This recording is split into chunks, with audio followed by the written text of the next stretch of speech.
Exactly. I'm going to be saucy. Thank you, sir. You're very welcome. Well. Well, There hello. he is. How are you? I am good. So good to see you. Well, I'm guessing that you're.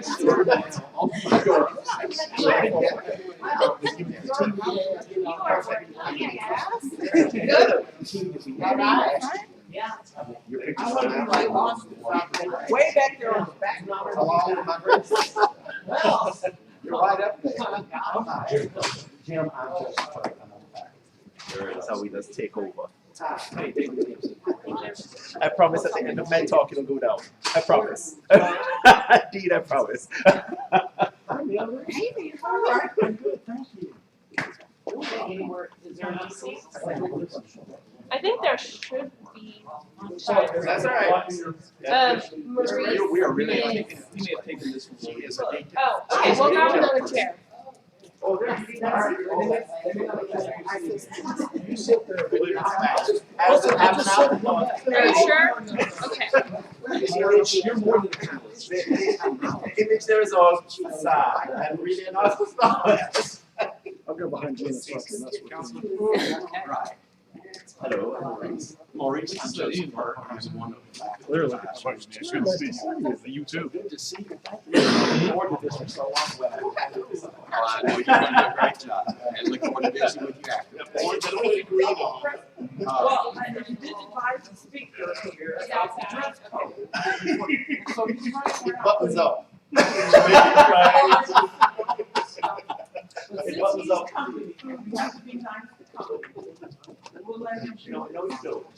Did you go to that advocacy training we had the other night? Last night? Clearly not. I just wondered because I was out of town as well. Apparently it was over 120 people. I will call you.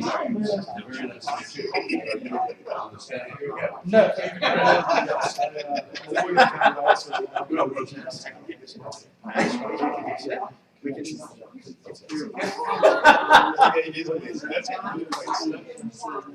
Yes.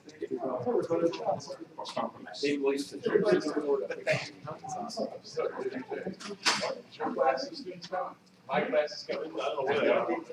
Remember those people days? Remember coming to my first meeting? At the time, his hair was like down to here. Oh, yeah.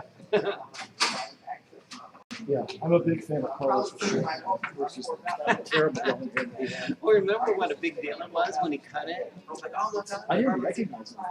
I know, he looks so different. Yeah, I know. No, I saw him afterwards and I was like, oh my God. I always think back to the fun times in DC when we go to, not from Monday night, so we would upstairs bar, and Oh, yeah. everybody would be there after the meeting. Yeah. You still go to the dinners, annual dinners? Oh, yeah. I'm sure they might have to.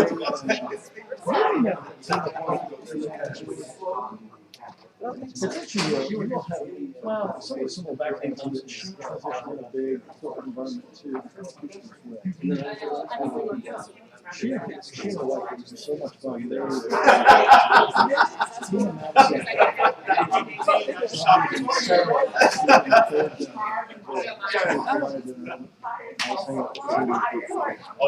such an emotional team. Have that sort of presence when they speak. Did she introduce herself? I think she was with the band, but maybe I'm wrong.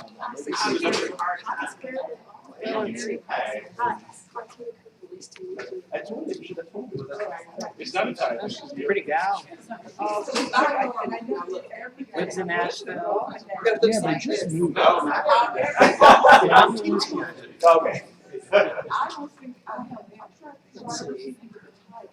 I want to say she really had, but I could be You've wrong. only been here for a year. It's a little bit.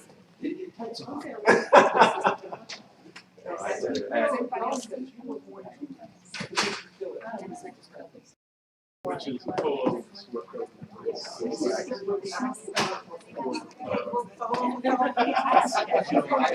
Yes. Overdo it, you know. That's really sad. She was commercial investor. Huh?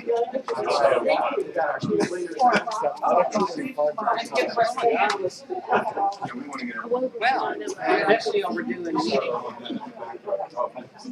We need our panelists up here for a picture. real quick. I'll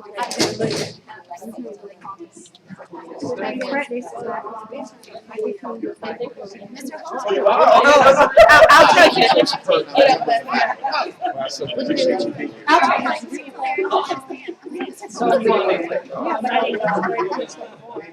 But I already took one. you have been doing this. I don't know about this. What you did We need more on this side. Okay. All right, Holmes, get it together. Okay, no. Well, we're gonna take them first, then we're gonna add the student leaders. I wonder why Marquita was back there. Hold on, let me get one with his Yeah, camera. Marquita needs to be up here. So we don't have room for anybody else. Let's hold it on to this. Okay, all right. All right, Oh, go ahead. this is Maurice's camera. 1, 2, 3. Okay, one more. 1, 2, 3. All right. All right. 2, 3. All right. 1, 2, 3. 1, 2, 3. Okay, and now, student leaders. With the students. With the students. Where are we gonna sit? Yeah, I know. Just turn sideways. You'll be universe for the day. Can we wind it out? You got room for us to go? Well, yeah, I mean, I'll just back up a little bit. It's blocking the view.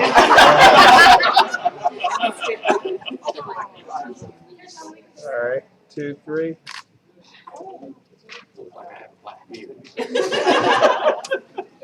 1, 2, 3. 1, 2, 3. Okay. Oh, I'm sorry. Wait. That's one more. You can just sit right in. Thank you.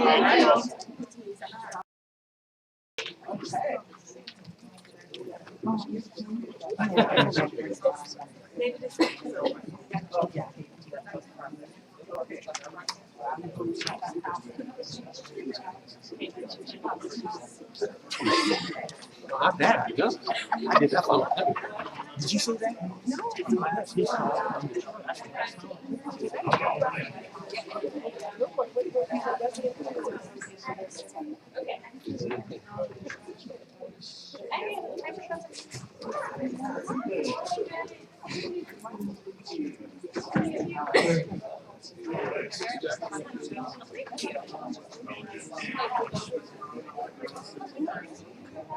Yeah, that's fine.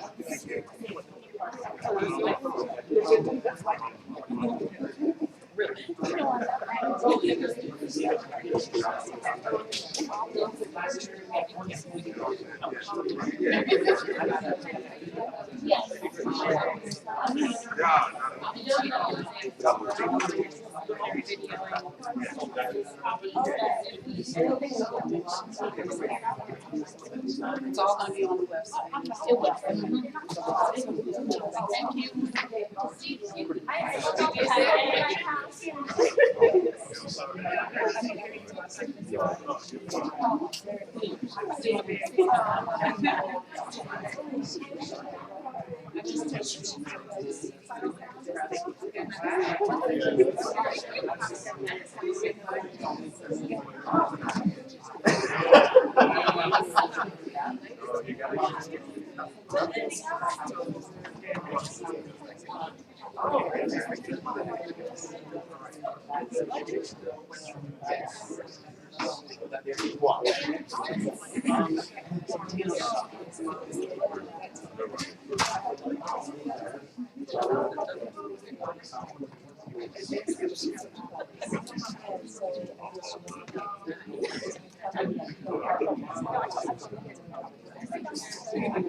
So he's doing it perfectly over here, and then we're still.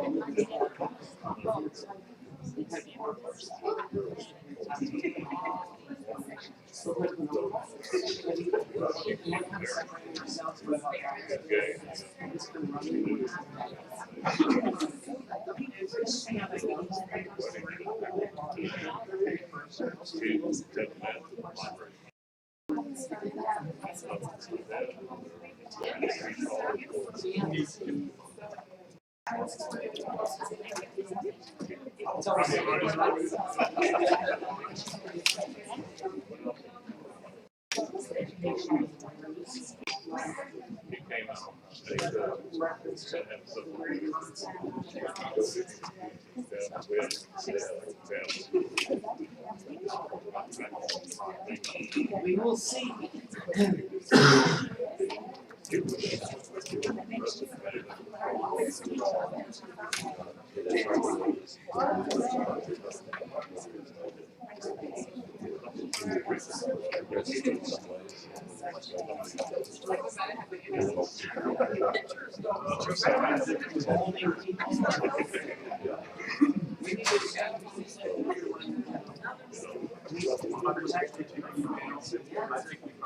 That's kind of the way I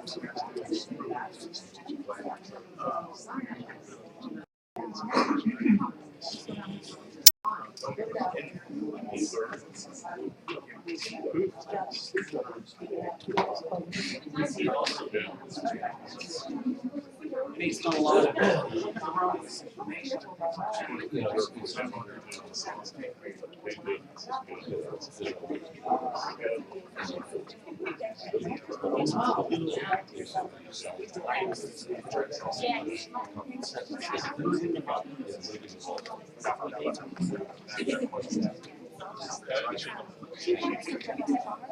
And then Yes.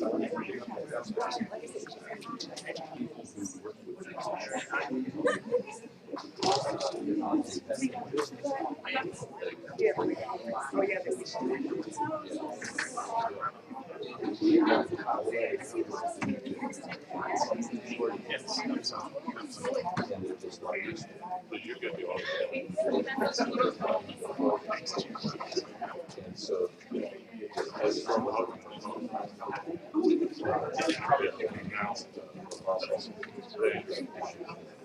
I'm just, I couldn't. yeah, they're directed. Which is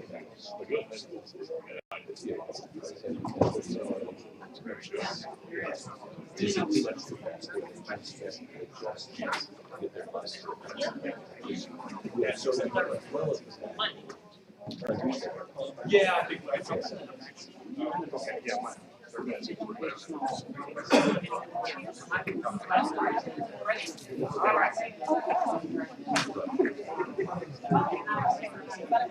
Good afternoon, everyone. All right. Well, it is my job once again to welcome a group to a presentation from the law school.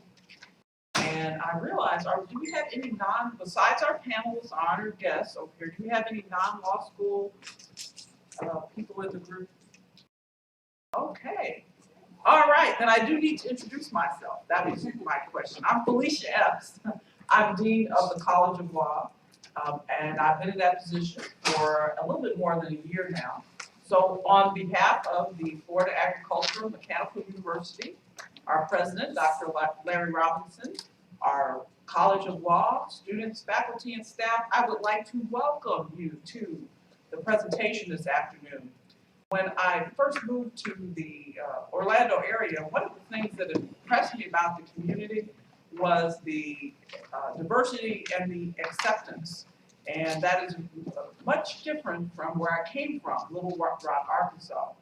And like many, I was, or like all of us, let me take that back, was shocked, devastated by the events at the Post nightclub, which really kind of made me start to question whether we were really as progressive and had really made it as far as it appeared. Seeing the community response after that point says to me that yes, we are making our way, we are doing things that are progressive and inclusive, and I'm really excited about that. As Dean of the College of Law, one of the things that I am committed to is our mission statement and our core values. And I usually point out there in every classroom at the law school, I have a little card now that I hand out to visitors, and I'll certainly share that with our guests before you leave so that you can have something extra to remember us by. But one of the core values of the College of Law is diversity, very important value. So we welcome all individuals because we're all one big family. And as soon as we realize that in our nation, in the world, we'll make a whole lot more progress more quickly.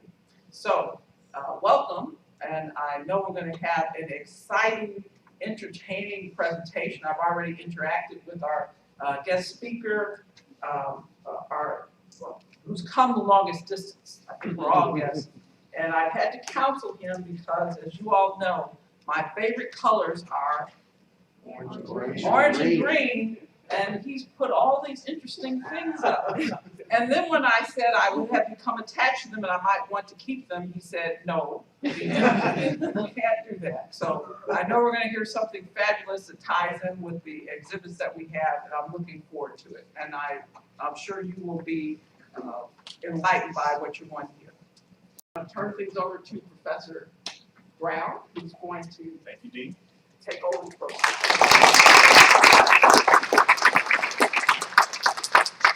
First, let me extend and build on the Dean's warm welcome. I'm so glad to see so many people here for our conference today. Closets, jail cells, and graves, the ongoing struggle for LGBT equality, both at home and abroad. This mini symposium has been a long time in coming. It initiated in offices of faculty members who supervise and advise our LGBTQ student advocacy group Stonewall. It took place in law review offices. And began, interestingly enough, when I began to notice on the news coverage of the extreme levels of violence that afflicted the LGBT community in other parts of the world, in sub-Saharan Africa, Latin America, the former Soviet Union. And the thought was, hey, we're a progressive law school, and this law school needs to be at the center of these conversations and start the discussion in a way that can move the ball forward. So I'm so happy to see all of you here. It is our intent that this gathering is the first of its kind, not a unique singularity in and of itself. We want to begin to start the conversations about how we can all share best practices and collaborate and tell stories to move the struggle for LGBTQ equality forward with greater urgency. Let me throw out some well-deserved thanks before we get started. First to the Dean, where is Dean Epps? There you go. For her support from Dean Epps and her offices for making this happen. Let me also show and offer a special word of thanks to the Office of Advancement and Alumni Affairs, to Mildred Graham, Claudine Beal, and Gwen Hayslip, whose support and organizational skills really made this project come together in terms of helping us with budgetary matters, with organizing the lovely, yummy reception that will follow. I'm on a diet, so I can't eat any of that stuff, so I'll be enjoying the food by proxy through you all. Our industrious students, Abba Mohammed, Caitlin Frankel of Stonewall and Law Review, respectively, as well. I understand we're receiving co-sponsorship support from Halsa as well. Is that correct? Let me also throw a word of thanks out to someone on the main campus, Ms. Tanya Tatum, who is the head of the Office of Student Health Services, who, although she could not be here, has offered generous financial support to underwrite today's activities as well. With those comments out of the way, let me take a minute to introduce our keynote speaker, Maurice Tomlinson. I first became aware of Mr. Tomlinson's advocacy work, working on a paper on the Caribbean Court of Justice, and came across a case that he was involved in, involving lawsuits against 2 Caribbean states that had erected long ago statutes that forbade the immigration of LGBTQ citizens to their borders. I said, this is interesting. So as the students and I were talking about who we could invite as a keynote speaker, I said, let's see what this Tomlinson guy's about. We saw a video clip of Mr. Tomlinson. He was well-spoken, a great sense of humor and dynamic, and really knows the subject matter. Maurice is a Jamaican lawyer, a gay rights activist, and an educator. He's a senior policy analyst with the Canadian HIV/AIDS Legal Network, based in Toronto, I believe, where he acts as counsel and as a claimant in certain cases, challenging anti-gay legislation before most of the senior tribunals in the Caribbean region. He is and has authored numerous reports to regional and United Nations agencies on the human rights situation concerning the LGBT community in the Americas. He conducts judicial and policy studies both for the Canadian organization and in his own behalf. And he is involved in HIV training, facilitates human rights documentation and advocacy and capacity building exercises in Canada and other parts of the world as well. He is also erudite and a great sense of humor and a wonderful speaker, and I'm extremely happy to have him here. Please give a warm welcome for Maurice Tomlinson.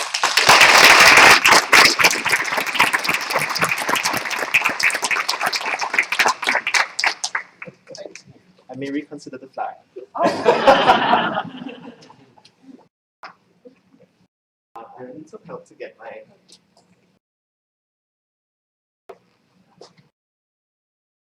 So I have taught a fair bit at law school, and I know that the last thing my students want is a lecture. So I bring pictures and props. And yes, there is reading material, which you're encouraged to read on your own time. But it will all come together, I promise. So while the projector is Yes. lights. Well, it's sorted. I'd like to point out one thing. This is not an exercise in Jamaica bashing. This is an exercise in Jamaica realizing. Okay? A lot of persons don't know that for many years Jamaica had a very strong presence in the human rights field as a leader. We were the first country to impose sanctions on apartheid South Africa. We were also the first country to sign the UN Declaration or Convention on the Rights of Persons with Disabilities. We have a strong history of human rights protection and support. When it comes to the history or the issue of LGBT human rights, there is a blind spot. Okay? And I'm going to talk about how we are addressing that blind spot right now. And I use my flag, which is why it's a prop that I can't voluntarily give over, but the dean may have convinced me.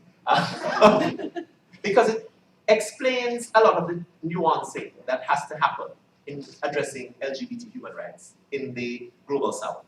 So the black of my flag represents hardship. The green is the land, and the gold is the sunshine. So we say hardships there are, but the land is green, and the sun shines. So please, it's not all black. Our work is to ensure that the green and gold is made more prominent. We will never get rid of the black. It's a fact. You haven't got rid of it here. But it's how you work with the black to incorporate it into the green and gold. I also want to start by using this image to illustrate some of the stark choices that people have to make when they choose to fight for LGBT human rights in the global south. Right? The gentleman on the left, that's Larry Chang.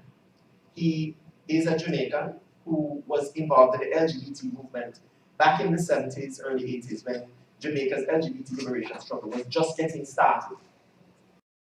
In the late 80s, early 90s, something shifted in the culture in Jamaica. We became much more intolerant towards LGBT people, to the point where Larry had to flee because of death threats. The placard he's holding has the image of Brian Williams, who is a Canadian from the global north, who decided to go to Jamaica to work for LGBT human rights. On the night of, I think, February 4th, 2004, Brian was attacked in his home. He was stabbed 79 times. Killed. So the choices that some people make are stay and die, or flee and live. So this also ties into a very topical issue that you are addressing here: immigration, refugees. When people choose to leave their homes, there's a stark choice they have to make. Once you become a refugee, you cannot return to your homeland for 5 years. And that means you've lost your social support, your family, your connections, your asset, everything is lost to you for 5 years. So it's not an option that people take lightly. And I would like that to percolate when we have this conversation today.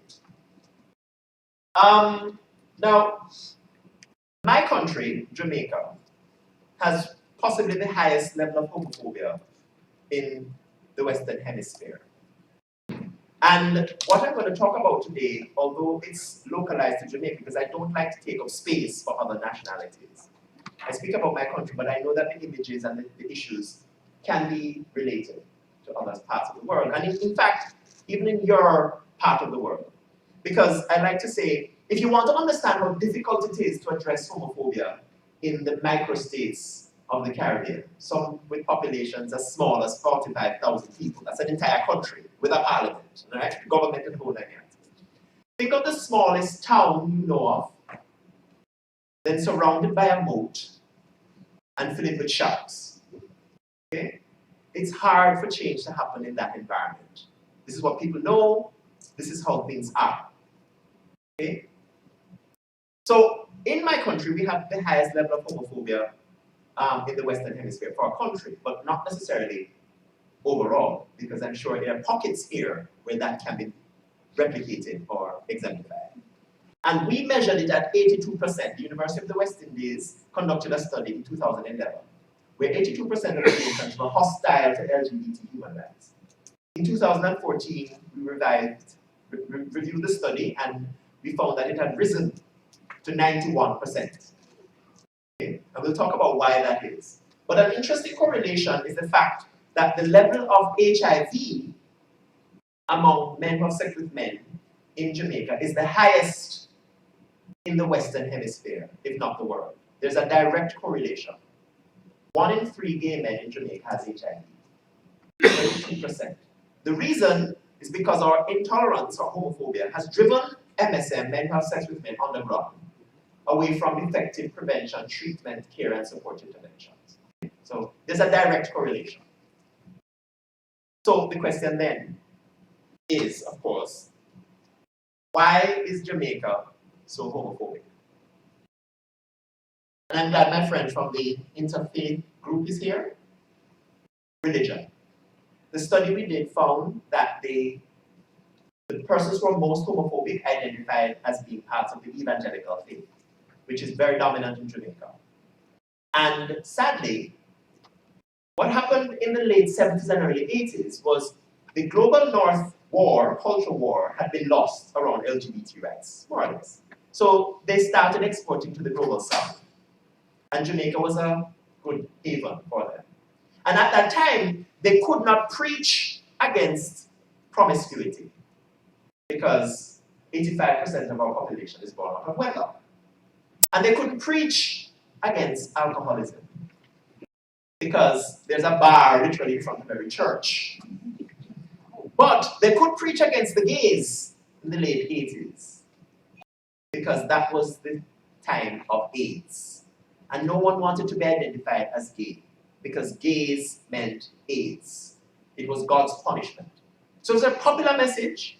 It attracted lots of donations. People were church shifting to the evangelical faith because it seemed to be, well, clearly you're condemning gays. God is punishing gays with gays. You know, you're the ones with the message. And our local pastors saw how popular that message was, and then they started to parrot it. They started to adopt it because it wasn't our tradition. Our religious tradition was not that hostile. And because it was so popular and brought in lots of, you know, offerings and tithes and whatever, we now have domesticated the hate to the point where we don't need foreigners to teach us theology of hate anymore. We have our own practitioners and purveyors of this hate. And they've started exporting it to the rest of the Caribbean. So these are just some of the pastors who have been, local pastors who have been preaching homophobia. And this is a very important factor because every Jamaican has to go to church. It's not an option. Okay? Not an option. In your small town, think of it, you have to go to church.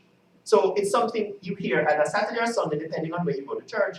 And the Adventist church is just as powerful as the non-Adventists. Their Prime Minister and our Governor General are both Adventists. So that's why I use the reference to Saturday and Sunday. And this is what the evangelical churches have managed to wrought on our society. Massive anti-gay protests against LGBT. Now, we don't protest corruption, we don't protest sex abuse of children, we don't protest anything, but we protest the gays in numbers that have never been seen in our society. And this was 2004. Okay? It has since happened every year. I'm trying to be smart and not look down, but I'm clearly making a mistake. And the impact of the religious leaders has spread to our musicians. Now, Jamaica, as I said, requires everybody to go to church. And so our musicians grew up in church. And when they became of age, they produced what they knew, which is homophobia. It's a popular message. It brings in money. We have the record of the most anti-gay songs per capita, over 200 plus. Calling for the rape of lesbians, the burning of gays, etc., etc. Okay? And Jamaica is not a quiet society. So this music is played on buses, in cars, dance halls. So Monday to Friday you're hearing this music. Then on Saturday and Sunday you go to church and you hear it again. This message of intolerance. So it literally marinates society in hate towards LGBT people. We've also begun to get some influx of new evangelicals. But now they're coming under the guise of academics. This is a Canadian evangelical academic with Trinity Western University Law School. Well, they're trying to set up a law school. And she came to Jamaica in 2007 when we were reviewing our Charter of Rights, which is our constitution. And she discouraged the government of Jamaica. She went to Parliament and said, do not adopt the Canadian model, because she's Canadian and she's a Canadian academic. She said, no, don't adopt the Canadian model, because it would lead to the horrors of marriage equality. So we've moved now from the gay plague to the marriage threat. And so that's where the new impetus is. Don't allow the Jamaican population or charter to reflect LGBT equality, because it will lead to marriage equality. So that's where the new struggle is. And thanks to her, our charter does not recognize LGBT people. Our 2011 charter, for the first time, excluded reference to sex, because according to Dr. Janet Buckingham, sex was what was used in Canada to include sexual orientation under their law. So our charter protects you on the grounds of being male or female, no reference to sex. And we also have a closed non-discrimination section. So in other words, we don't have an or other status. You can't, the status of non-discrimination or categories can't expand as society expands. It's limited to what's in there. It's closed. And it specifically excludes sexual orientation. And again, thanks to Dr. Janet Buckingham, in 2011, we included the first ever constitutional ban on any form of same-gender relationship being recognized in Jamaica. never existed before because the reality is marriage is not a big issue for most Jamaicans. As I said, about 85% of our population is born out of wedlock. It didn't matter to most heterosexuals or homosexuals. But thanks to her and the fear-mongering, this is what we have. Our political leaders have also fed into or leveraged the homophobia for their own gains.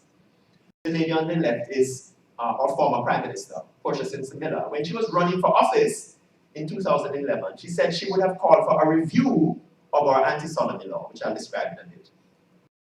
But in 2014, after pressure from the church, who she depends on, she said no, she would do it again because it does not concern the majority of Jamaicans who are poor. So the law was kept. The gentleman on the left is our new Prime Minister, Andrew Holness, who is a staunch Adventist and campaigned on a family values platform to defend the natural family, etc. He's gone on to the anti-gay protest. And he has made it clear that reviewing the anti-sodomy law should be put to a public vote, a referendum. Right? Not parliament. Our Minister of Justice below said, well, we can't do anything, we shouldn't do anything to address LGBT violence because there's no credible evidence that gays are being attacked. We don't have any facts. It's all anecdotal. It's just not there. Okay.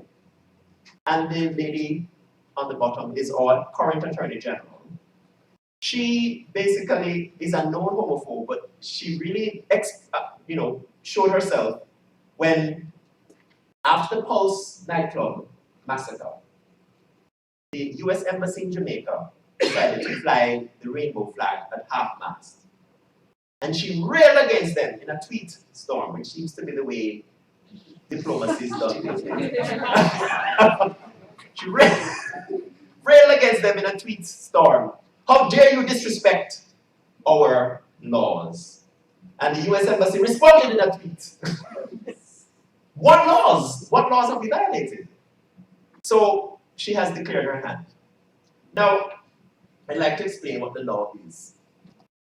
The Jamaican anti-sodomy law we inherited from Britain in 1864, when we were a colony, criminalizes any form of male same-gender intimacy. Because when the law was written, female sexuality did not exist, at least not in the minds of the rational drafters. Women were supposed to lay back and think of England, and men the sexy. All right? In the 1920s, when an amendment was proposed to change the law to include lesbians, the parliamentarian proposal was laughed out of power. Of course that doesn't happen. Women don't do that. Because all the good wives were doing their duty. So lesbians are not criminalized. Only male same-gender intimacy, not criminalized. In 2011, we increased the sanctions against persons who are convicted under this law. And the law currently imposes up to 10 years in prison for any form of male same-gender intimacy, including holding hands in the privacy of your bed. And that's considered gross indecency. And in 2011, we require that if you are convicted of this law and released, you must now be registered as a sex offender. You must always carry a pass. And if you don't have the pass, you must pay a $1 million Jamaican fine, plus spend 12 months in prison for each offense of not having your pass, your scarlet letter. And believe me when I say Jamaica's law is not the worst in the Caribbean. In Barbados, the sentence is life. As Professor Brown mentioned, Trinidad and Belize banned the entry of homosexuals. They also banned the entry of people who are physically and mentally defective. That's actually what the law says. Prostitutes, chronic alcoholics, and a whole list of people who they consider prohibited classes. And I'll talk about how we've tried to challenge that. Okay? So the laws are worse. Trinidad is 25 years in prison. So is Ghana. But those countries don't have the same balance. So the law is one factor, but there are other things that are at play. Now, I've talked about the law, I've talked about who have been contributing to it, the pastors, the musicians, the politicians. What are some of the results? Well, this is Dwayne Jones. Dwayne was a 14-year-old trans youth who identified as female but used the name Dwayne. And at 14, Dwayne was kicked out of her home by her father, who couldn't deal with her sexual orientation, her gender expression, my apologies, her gender expression. And Dwayne went to live with some friends in a home, abandoned building, some other homeless LGBT individuals. And at 16, Dwayne decided to attend a public street dance dressed as she identified as a female. And at the dance, a female member of Dwayne's church outed Dwayne to the mob. They turned on Dwayne and they shot, stabbed, ran over Dwayne with a car, then threw the body in the bushes and went back to dance. Okay. That was 2013, and there's been no arrests since then. Because every time the police go to try and nobody will divulge information because it was just another one of those. These are some homeless youth, homeless LGBT youth who as young as 10 years old they're kicked out of their homes because the Bible says and pastor says that they are a biblical abomination, and if you keep them in your home, they will attract the wrath of God on the household. So as a form of self-defense, you have to get rid of them, or you will incur God's wrath. These kids are living in the sewers, and many of them are selling sex to survive. They are paid extra for condom-less sex by men who are on the down low. Because of our homophobia, gay men can't be themselves, so they have to have a female partner to mask or cure their homosexuality. And so when they are able, they go and have sex with these youngsters. Again, paid for condom-less sex. And last time we checked these youth, 90% of them are HIV positive. So there's a bridging of HIV between the populations. We've also seen acts of home evictions, just people just decide one day they're getting rid of the gays from their community. And we never know what's going to trigger it. It just happens randomly. And this happens in the city and it happens in the countryside. People been living together for months, years, whatever, and then decide they're going to get rid of the gays. So they come in, they evict them. And the sad thing is when the police come to rescue the gays, they will take them to the station and usually administer some beatings on the way, but they'll never arrest anybody who does the evicting. Never. So of course the communities feel that they have impunity to get rid of anybody who they don't like. And these are some of the attacks we've also seen in plazas, especially persons who are trans. Those are usually the most visible in most LGBT struggles, and they're the ones that are facing the brunt of the attack. And they'll just be attacked randomly in malls. And one of the sad things is many of the attacks are initiated by women. We can't understand why.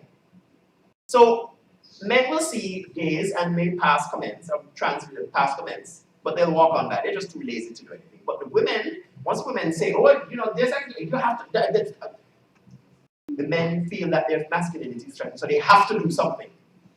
And the question is, why do women initiate some of these attacks? As you see again. And my theory is because the women are caregivers, and they feel, as the pastor says, that gays are an abomination and they're pedophiles. So we have to get rid of the gays out of the community to protect our children. Most of our churches are populated by females. Okay? Women make up the majority of our population in church, our church population. This is how the media portrays us. This is an image from the Jamaica Observer, owned by Sandals Resorts.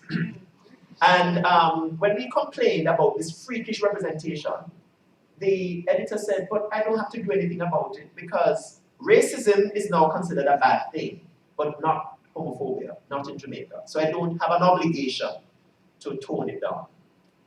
Okay? So this is how we're portrayed. And it dehumanizes, it almost engenders a delegitimization of LGBT people. And so it justifies our attack. This gentleman is the president of the Jamaica Teachers Association. And he was asked, would the guidance counselors at high school provide any assistance to LGBTQ students? And he said no. He said if a youth comes and expresses that they're challenged by, they're challenged with their sexuality, their orientation, etc., gender expression, he said they will be reported to the proper authorities because being gay is against the law. The Minister of Education actually pulled a manual out of schools and had it reprinted at a cost of millions because it mentioned the fact of LGBT people. Just mention that we exist. because that must not be done. So then, how we responded? The first thing we started to do was police LGBT sensitivity training, because our thinking is that once people feel safe, they will be more visible. And the truth is, visibility is liberty. If people don't get to know you, they won't know that all the theory, the myth, the stigma that they've heard about you is all just that, myth. So we have to come out, we have to be out, so that people realize that we're their family, they're teachers, they're lawyers, they're doctors, we need to be out. So we started this police sensitivity training. My husband, who's the little white guy, talked way in the corner over there. He developed this program in Toronto, where he was the LGBT liaison officer for the Toronto Police Service. We adapted it for the Caribbean, and we deliver it as a married couple together, deliberately. He teaches the policing part, I teach human rights part, because we want the officers to experience a gay couple for 2 days, and they ask the questions that they need to ask, but that they have been ashamed or afraid to ask. So, who's the top and who's the bottom? And we answer. You tell me how you and your wife do it, and I'll share how we do it. Okay? That normally shuts them up. But you know, because it's like, why don't you have the same last name? Who does the cooking? They just need to realize that we're not that different. And that helps. The challenge is, we were hoping that this training would have become a train-the-trainer model, where persons who were trained would then go on and train other officers. The sad reality is that the officers say they like getting the training, but they don't want to be trainers on this topic because of the stigma. They would be considered gay themselves. So we have to keep going back. So we've done it in 6 islands. We're planning to do Dominica, Barbados, and St. Vincent soon. And we're hoping that eventually we'll get to the point where there's a critical mass and it becomes a part of the curriculum at the police training schools. We're also doing capacity building and documentation training, because, as I said, many of the governments are claiming that there's no record, there's no credible evidence of attacks. So we're teaching them how to write reports which have place, time, etc., that can be presented, that can be used at UN agencies, Organization of American States agencies, or fora, to counter the governments. We also do pop-up protests. Now, we can't do marches because we will not get police support. The last time I tried to organize a march, the police lost my request 4 times, lost. And I went and did a solo sitting. And then they finally said, okay, fine, they'll send somebody. They literally sent somebody, one person on a bike who rode at the front of the march. And the idea was, if there was any trouble, he was out of there. We were on our own. So our pop-up protests normally are 5 people. And that's the size I like, and we fit neatly into a getaway car. So 2 in the front, 3 in the back, and the placards in the trunk. we stand for 5 minutes, we wait, but this is, we don't expect to change the minds of the society with that, but we expect other LGBT people to know that they're not alone. Okay? They're not alone. This is important.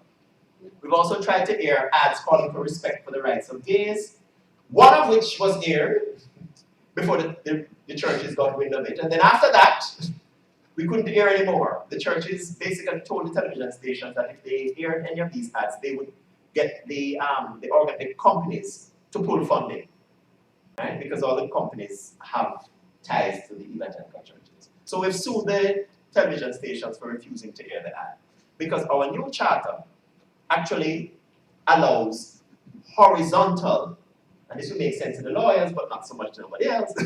So we can sue a private individual for a breach of our constitutional rights. Only 2 other countries have that, to my knowledge, South Africa and to a certain extent Ireland. So we can sue a television station for breaching our right to freedom of expression. They can't hide under, well, you know, I'm a private entity, I don't have to respect your right. No, no, no. We can sue. So we've sued them for breaching our right to freedom of expression, and also we have a new right in our charter, the right to access the media. So that case is before the Court of Appeal. It was heard, and we're pending the decision now. Right? So I'll talk about that when I get to the law part. It's all in here. And we've also sought to educate our government at international fora, because they will not meet with us at home. They will not meet with us because they don't want any one of their constituents to see us walking into their offices. So when we go to the OAS, the Organization of American States, or the UN, and we see them, we're like, hi, and we take selfies, and there you go. And on the floor of the Organization of American States last year, this is my colleague. We were at university together, the Minister of Foreign Affairs, Kenina Johnson. And on the floor of the OAS, she was asking me, so doesn't intersex mean the same thing as trans? Like, no. And I had to educate her. No, the sad thing is, on that day, she voted against a resolution calling for non-discrimination and end violence against LGBT people. She voted against the resolution, not understanding what she was voting against. But they won't allow us to come to explain these things to them in their offices because they're afraid of what their constituents will think. And this is me again, educating my government, making sure they know that we are here. We're not going anywhere. And I can do this at the OAS because they can't run away. We also formed the first lesbian, bi, and trans group called Quality of Citizenship Jamaica. Because although women, lesbians, bi, and trans women are not criminalized, technically, the average Jamaican doesn't know that. They just see the laws criminalizing all of the gays. And we've had some horrendous instances of violence, corrective rape against lesbians. But they're not reported to the police. So in one instance, 4 men raped a lesbian, and when they were finished, they used a knife to cut her vagina. Because they said the reason she was a lesbian was because she was too tight.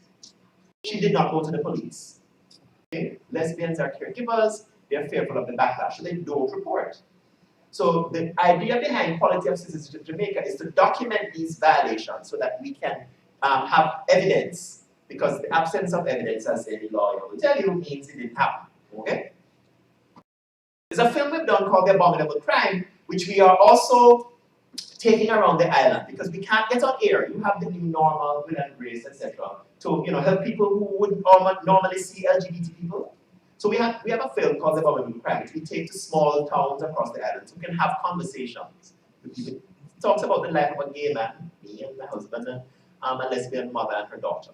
Right? Not about the violence, just humanizing us and having conversations. Right? We're also trying to set up a shelter for the homeless LGBT youth, and we nearly got there. Nearly. We needed 400,000, and the EU had said they would give us 360. We had to find 10% ourselves, and we found it. Ellen Page donated 20. We raised another 20 ourselves, and we're ready. Then the Syrian crisis hit.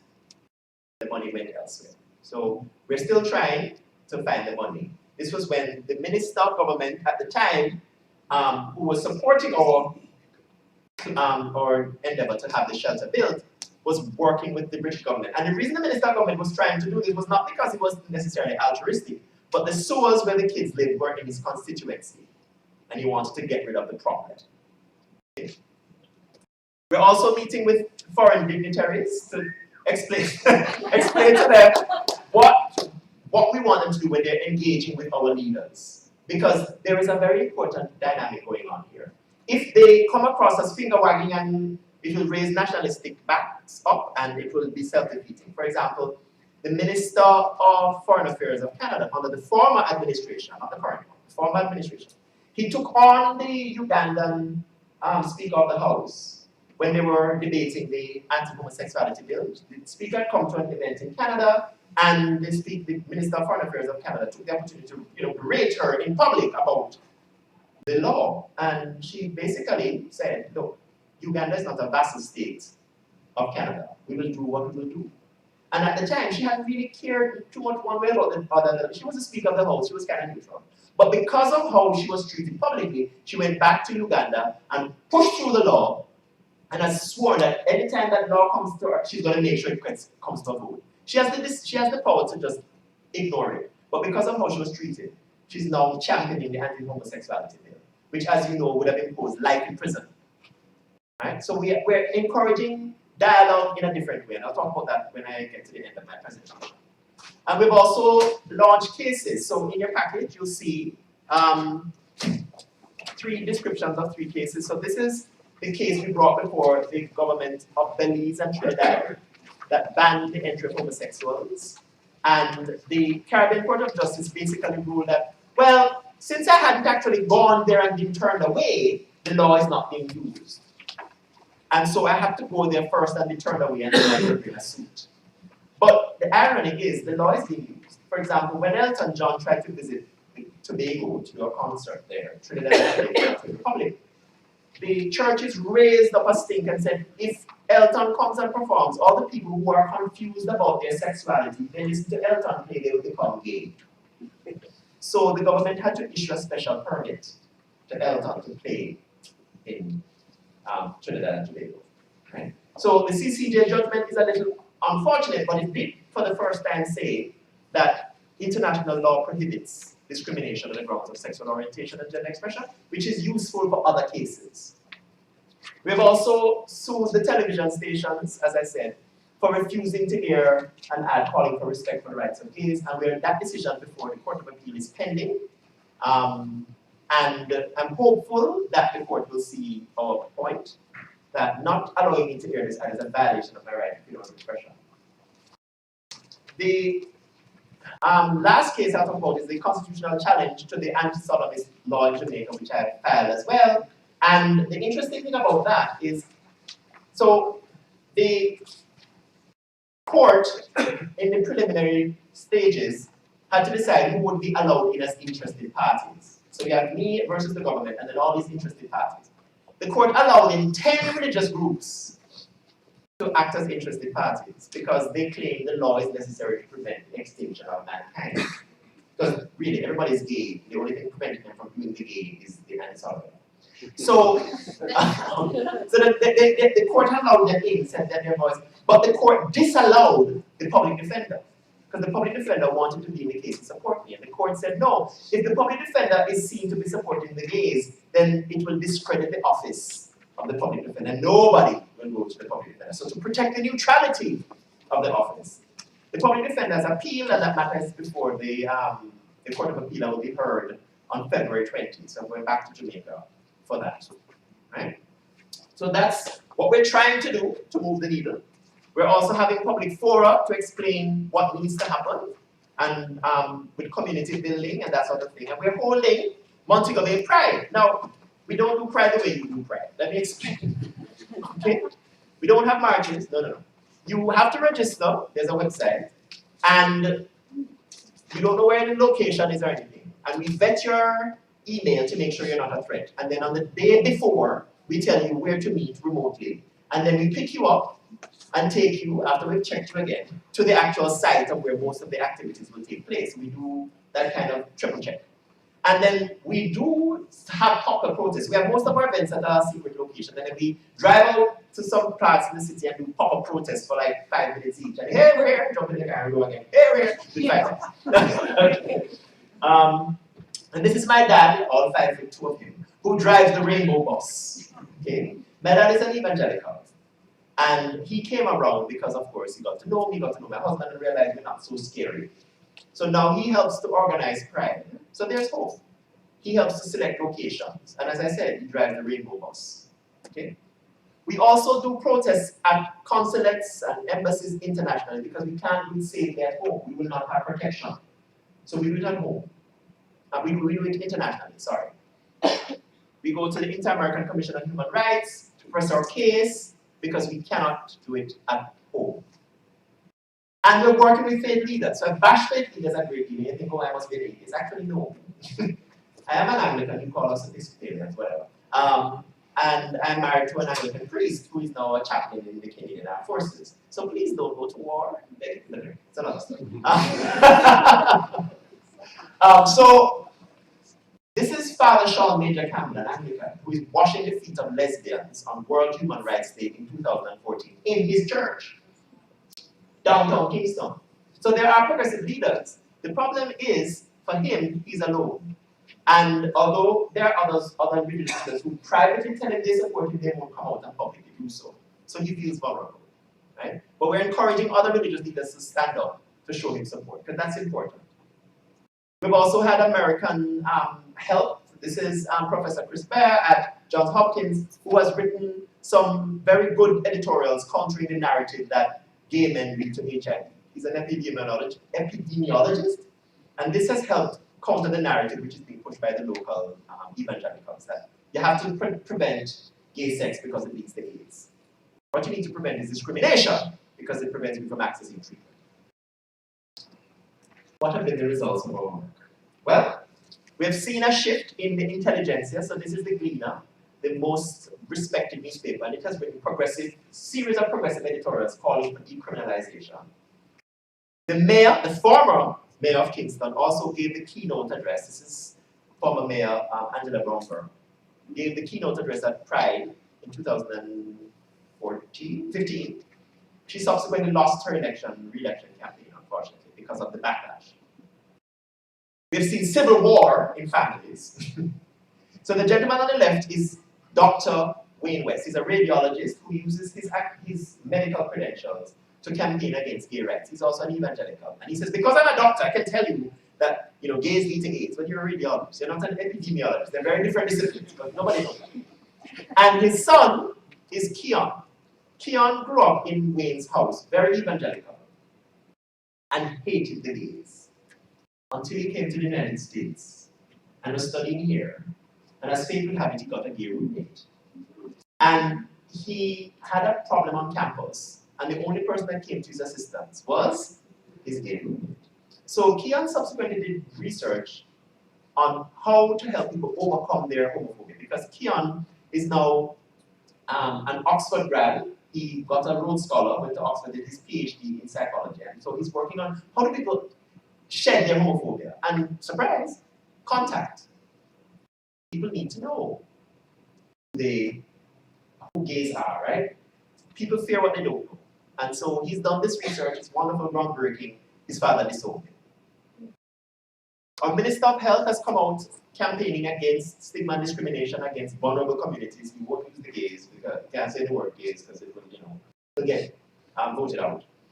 And Diana King, who is a Jamaican musician who lives here in Florida, she came out as a lesbian after the murder of Dwayne Jones. So we're getting more allies. We had hoped that Usain Bolt would have done the same thing, but Usain kind of took the political way and said, well, I have another gay friend, but I don't talk about politics. So he's kind of, refused to comment on this issue, which is sad, right? Because he could have had so much influence. And we've also leveraged the support of the US government, because under the former administration, where the LGBT special envoy, when he would come to Jamaica, when the US Embassy would put on events in Jamaica, they'd invite the government of Jamaica. Of course, everybody wants to go to a US Embassy event because there's lots of good wine and stuff. And the embassy would make sure that they also invited the gays, because that would force them to engage with us, right? And this is when former President Obama was in Jamaica. This is not Photoshop. This is actually when he was leaving. It was a rainbow. And, his dialogue was so constructive. He, for example, when he had a town hall, he asked the lesbian Angeline Jackson, who founded Quality of Citizenship Jamaica, to stand up, and he acknowledged her in public. So that helped people to understand that there are some positive images of gays out there and lesbians out there. And that was important in moving the discussion. We have had backlash. The fundamentalists, I said, have become more robust in their tactics. For example, they are now in the case 10 religious groups. And the former Attorney General of Jamaica is their lead lawyer. He is being supported by the Solicitor General of Jamaica, who is a former board member of one of these religious groups. And the current Attorney General, who, as I told you, is a really homophobe. Okay, so we have a stacked deck. American evangelicals have started coming again. We probably know these two. These are some of, sadly, the types that are now going to get free reign under the current dispensation. I shall say no more. These are some Britons who have started coming to push their homophobia. And they're starting to mount these ridiculously named conferences / rallies, which in a small micro state, they're very important. They really change the culture. Redefining sex, human rights under threat. Right? So think of a small town. If this rolls into town, think of the discussion that will happen. Okay? They're not talking a national scale, you're talking about micro states. This is what happens. And this is the language that Wayne West uses to justify keeping the anti-sodomy law. HIV rates among some black MSM in New York is 64.7%. So clearly, you know, the logical inference is, well, prevent gays from having sex and that will prevent HIV, right? Wrong. Heterosexuals get HIV. HIV is a virus, not an orientation. Address the stigma that prevents you from accessing treatment, prevention. No, but that's not what the language uses. And because he's a medical doctor, he gets away with it. And the fundamentalists have also started using our own tactic of going to the OAS, United Nations, etc. And they're using that against us now. By confronting our governments in those spaces and saying, you cannot support LGBT rights because we don't support it. So I'm going to end with a quick summary of how I think Global North persons can assist. A, acknowledge. Acknowledge that a lot of the homophobia we experience in the Global South comes from the Global North. This is through the religion, the laws, the export of your culture. Okay? Acknowledge that. And acknowledge that you have issues here too. Pulse. Okay, so please, some humility will help. We don't need the finger wagging and that just sets some people's backs. Okay? Respect. Respect our local leaders. Because they may be bastards, but they are our bastards. And I ain't saying nothing more about yours. Just saying. Alright? There gotta be mutual respect. Right? Respect also that there are people on the ground doing work. We don't need salvation. We need support, but we don't need salvation. Okay? So identify people on the ground, ask them what they need as help. And then engage. Engage with solutions. When you go, I don't support a boycott. I think you go to places where there's criminalization and you engage with the drivers, you engage with the hoteliers. You say, you know, when they start talking about the homophobic stuff, you say, well, you know, in my country we have respect for LGBT to a certain extent, and that has led to greater productivity because people can be themselves at work. People don't have to flee. You know, there's not as much HIV because people aren't hiding. Women don't have to worry that the men sleeping in their beds are secretly gay, because if they want to be gay, they can be gay. So, you know, engage with the positives and leave it, because people can think through issues. Right? And then sometimes, I'm sorry to say, it means engaging with cash. And I'm going to make a shameless plug, pardon me. You need to support causes around the world that are fighting for LGBT rights, because the evangelical churches have a captive audience every weekend and they get millions. If you have not watched this film, God Loves You Canada, you need to watch it. It shows the amount of money that's being used to support the export of homophobia. We are facing a stack debt. Cases cost a lot of money. Campaigns cost a lot of money, but we're not getting it from locals. Right? Because the locals won't, we need you to support us. And our dollar is so weak right now that every dollar you send is automatically multiplied to 1 to 125. So one US dollar is 125 Jamaican dollars. Think of those multiplications, right? So please, support where you can. I'm not talking about Jamaica, I'm talking globally. If you have LGBT movements and you can support, please support. Thank you very much for the opportunity, and I look forward to your questions.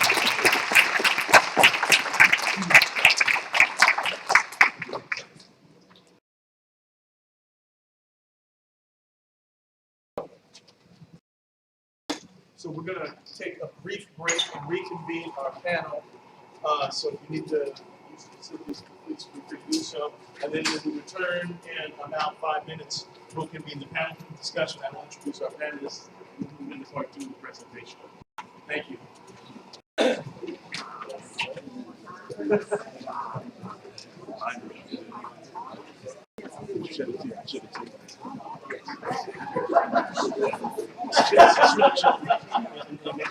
If you didn't get a chance to enter the raffle, please make sure you go back and sign one of the hearts. We're giving away Valentine's tickets to see both life. Yes, absolutely. Could I? That's the next one. You can use on my phone while we're up there.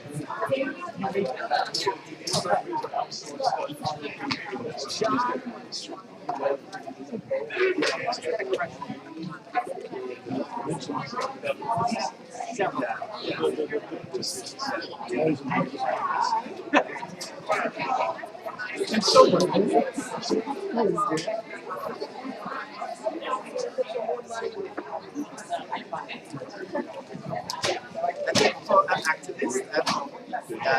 know that's kind of the curse of my life. Is people that say,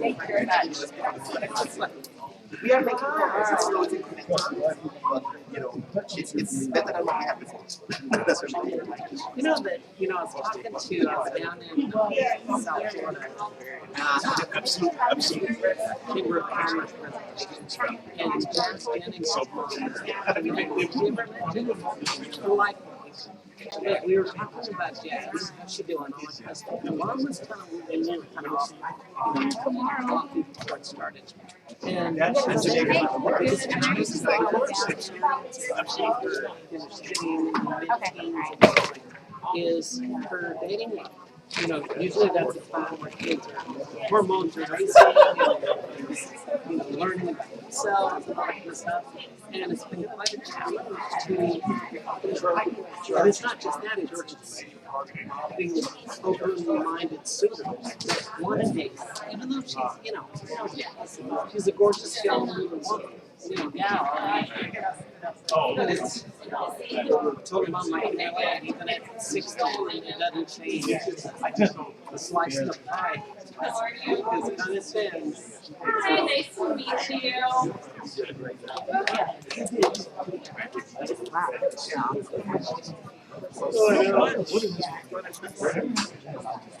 Yeah, you know what? I was just thinking when I was sitting here, I'm like, these vitamins or something.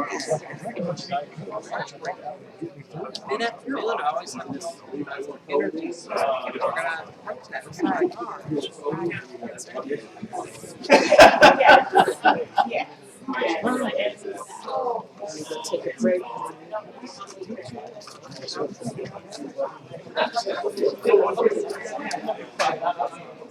Nice to meet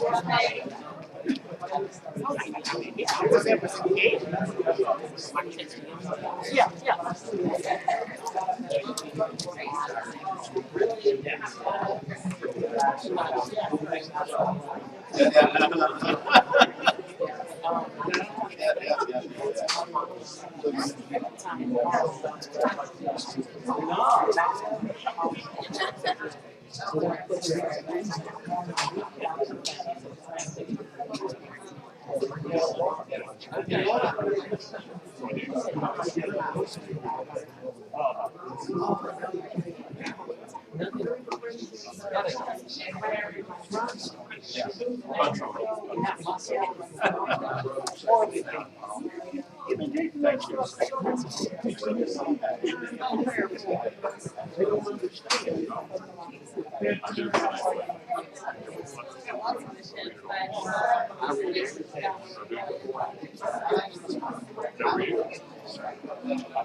There's more than enough work to go around, I can assure you.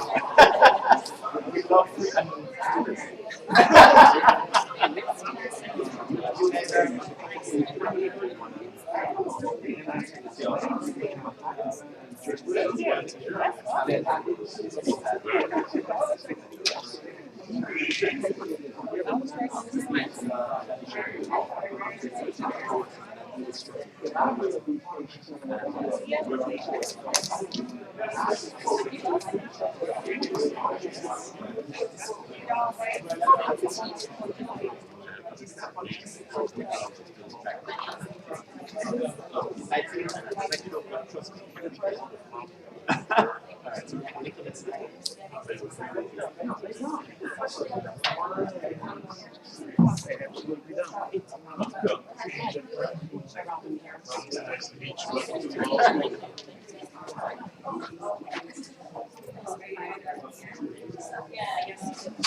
What's going on?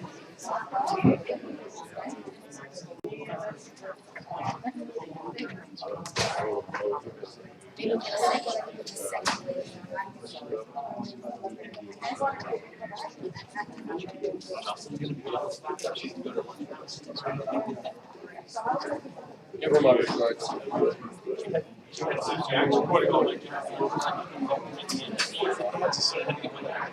Sure. I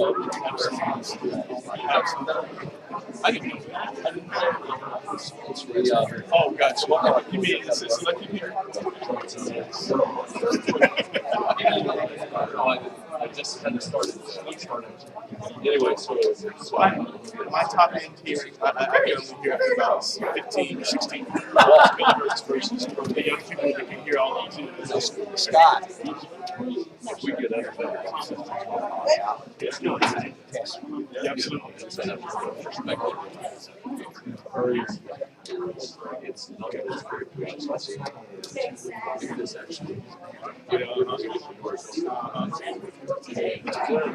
short term benefits.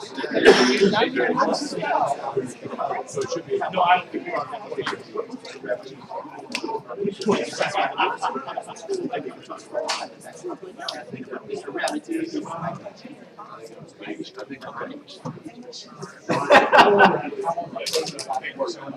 Okay. Yes.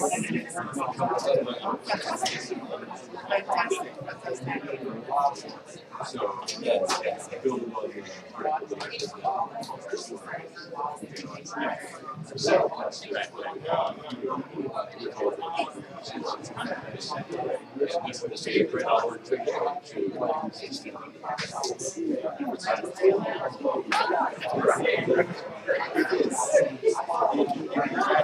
I've been surprised. I said, you know, when you work with teachers a little bit last time with the CDs, Because there's no other way. They are the cultural change agents. It's magnificent because they provide social support. They're not there on our side.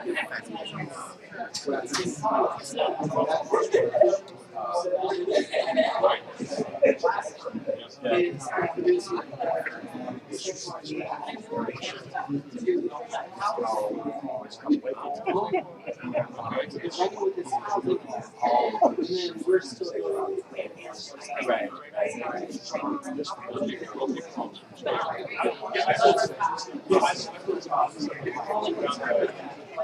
All of that of us are always saying it's not the first thing we've survived. We have survived.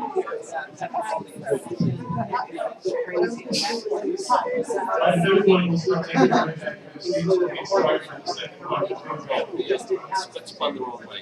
Okay, let's allow it down to distract us outside. We'll give it another couple minutes and then we'll get started formally.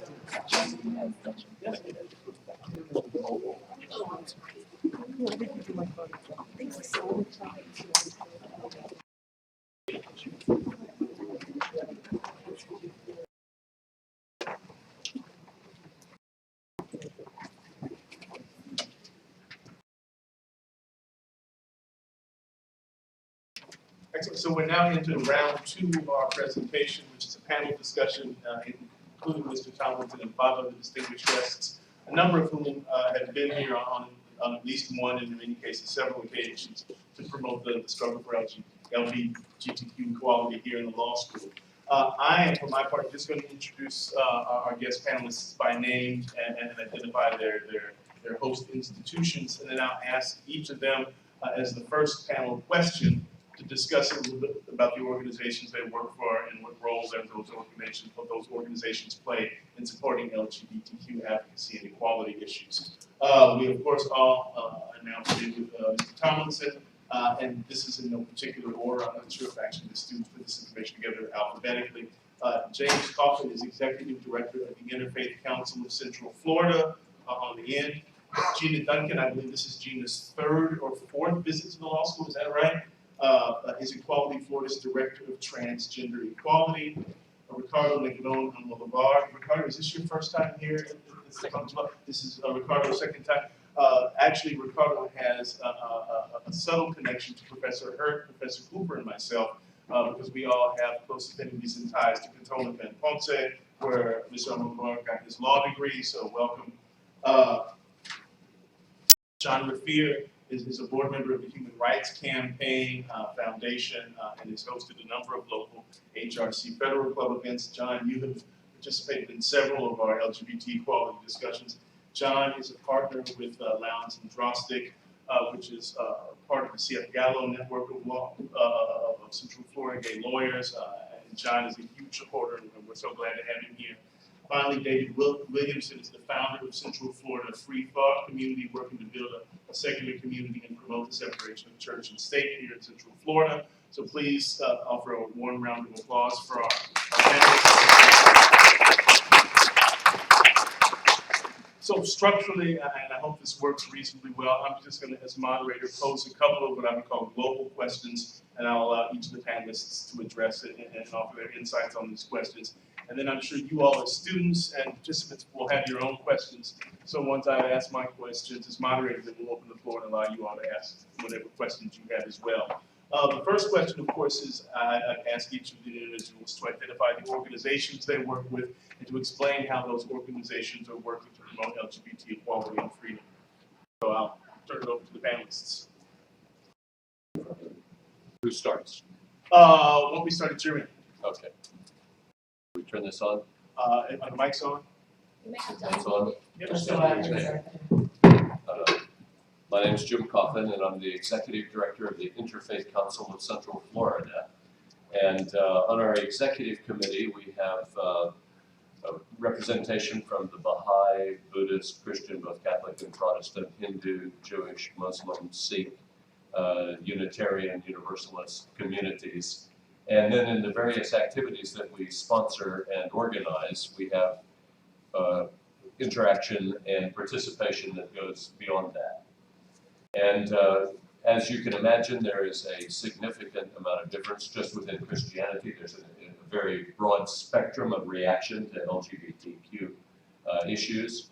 And so likewise, in the faith community, the broader faith community, there is a considerable diversity. And so we try to encourage discussion and respectful, candid discussion. And we try to emphasize the idea of human rights and very much base it on the golden rule. If the tables were turned, how would I want to be treated? Not so much trying to change the theology or the spiritual teachings of any group, as just making sure that the prime thing that comes through is the golden rule. So, for example, at the time of the Pulse shooting, I wrote an article in the newspaper here, and I commended the fact that so many religious entities had stood up, leaders of religious entities had stood up and had said, you know, we really need to support the LGBTQ community. And so I wrote and said, you know, the real test comes down the track after the dust is settled, after the tensions are no longer there in exactly the same way. Are we still going to be, you know, saying that kind of thing? Because many of the people who spoke came from religious organizations that traditionally have not been friends to the LGBTQ community. And so we're going to, someone from the Interfaith Council will write an article very soon relative to the Competitive Workforce Act that's being introduced up at Tallahassee, and say, okay, now is the time for us to, you know, to come forth. I come from the Seventh-day Adventist background. I was a pastor for 36 years, and then for the last 5 years, I've been director of the Interfaith Council here. And as you could tell from our speaker, Maurice's comments about the Seventh-day Adventist Church, I come from a conservative background where I have had to go through a process of learning and unlearning. Therefore, I'm sympathetic to those people who have had to, or who are in the process, I should say, of shedding the kind of bigotry that I once embraced. And so we try to reach out in a way that we push people as far as we can push them, you know, recognizing that humans do take time to come to grips with new ways of looking at things. And so our whole thing is to break down barriers wherever they exist, starting with religion. But any kind of barrier that is erected between human beings, we want to see it brought down. So that's how the Interfaith Council addresses those kind of issues. Good afternoon, everyone. I'm Gina Duncan, and I am the Transgender Inclusion Director for Equality Florida. You might know Equality Florida, we are the state's largest LGBT advocacy organization in the state, with currently roughly 300,000 members. I head up our transgender inclusion directive after transitioning myself while serving as Wells Fargo's regional manager 10 years ago, and experiencing a very positive situation and being able to carry that forth in reference to my advocacy and education work. I head up our transgender organization within Equality Florida called Transaction, which is made up of over 100 transgender and gender nonconforming advocates from across the state, from South Florida to Pensacola. In our work, we focus in 3 areas. Education is paramount. We do a great deal of work working with major employers, the media, law enforcement, healthcare communities, faith communities, on and on. That's been one of the most gratifying aspects of my work, in that I started doing national workshops for Fortune 500 companies, and that work has since blossomed to where the media wanted to be included and informed. Law enforcement, the TSA, wanted to know more and to get it right. And on and on. School district work, working with our school boards so that we have welcoming and fully inclusive schools, so our young people can be safe in the school places.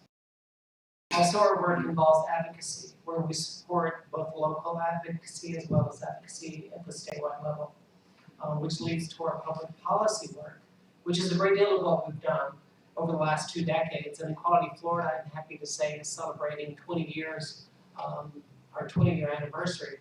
And during that time, we've helped pass over 40 fully inclusive human rights ordinances across the state, where people in cities and counties across Florida are protected against discrimination based on their sexual orientation or gender identity and expression in the areas of housing, employment, and public accommodations. We are taking that quite to Tallahassee. Thank you. Thank you. And we've worked with, similar organizations, HRC and statewide organizations as well across the state and across the nation that support this effort. We're happy to see that, this work has, at this point, covers almost 60% of our population from being discriminated in this patchwork, effort across the state. So now we turn our attention to Tallahassee. How can we now alleviate this patchwork, protections to where I can get in my car in Orlando, Florida, or Orange County, travel to Pensacola, and get out of my car with less rights and protections than when I got in. I can be thrown out of a bathroom. I can be refused service in Pensacola simply for being transgender. So that's what we're working on in Tallahassee as far as pushing for the statewide non-discrimination law called the Competitive Workforce Act. More detail about that as we go forward. Once again, thank you for having me. It is my 3rd trip back, and it's always been an honor and a privilege to be here, so thank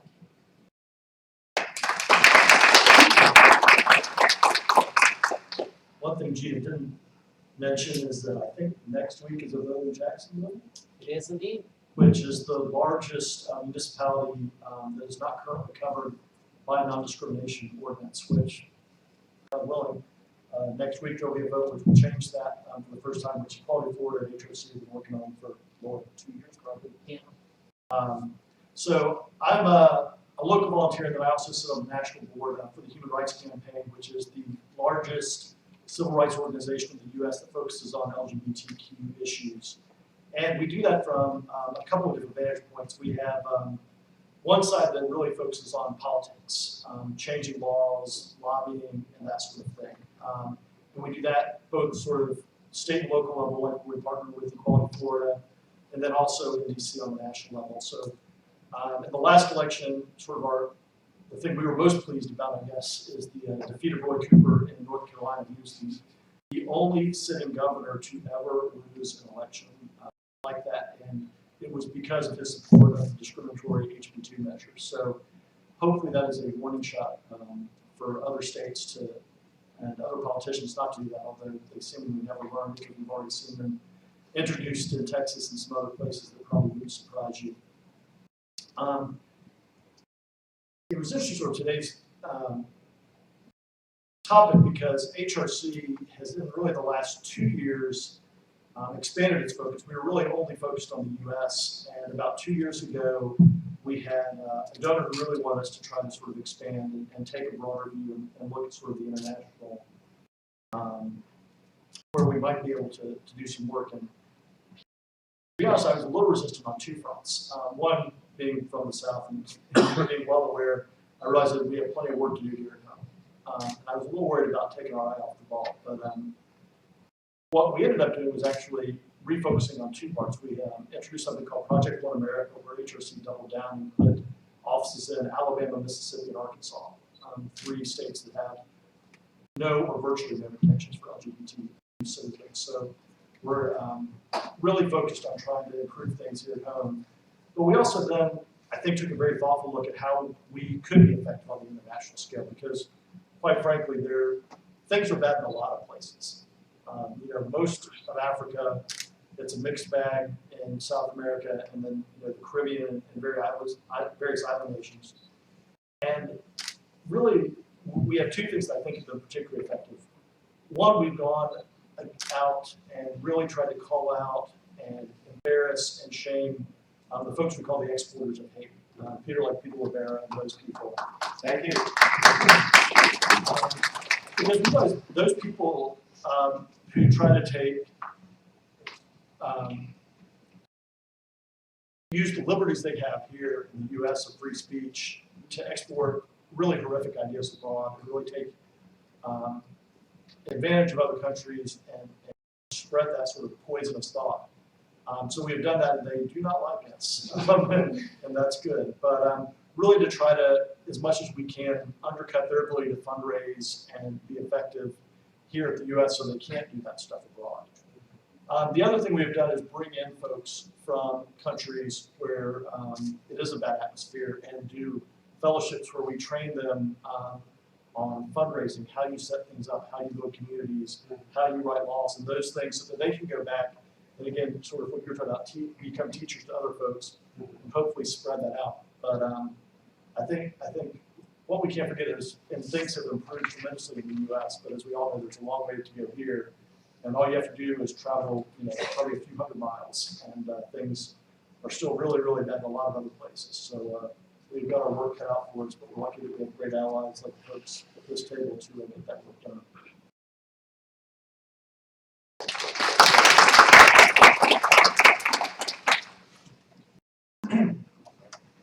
Good afternoon, everybody. My name is Ricardo Mendoza, and I'm community advocate with the Hispanic Federation. The Hispanic Federation is based out of New York. They've been around for 26 years, and it's a national organization which does capacity building and training for Hispanic-led agencies through work in policy, education, immigration, health, and other initiatives. They have more satellite offices in DC and in Orlando for the past year and a half. And right after the post-9 flood shooting, they developed a program called Proyectos Somos Orlando, which is the program that I'm more involved with, hands-on. The idea of the program, and what we've been doing since August, is providing a hub, culturally competent and hubs where survivors, families of the victims, and those who have been generally affected by the tragedy will receive an initial needs assessment and then be directed to any services that they need, that be mental health assistance, medical assistance, transportation assistance, food, as well as a space where the Latinx LGBTQ community can come together, feel safe, gather, without having to be able to talk and have open conversations about issues that would not happen in a club on a Latin night 1 day a week.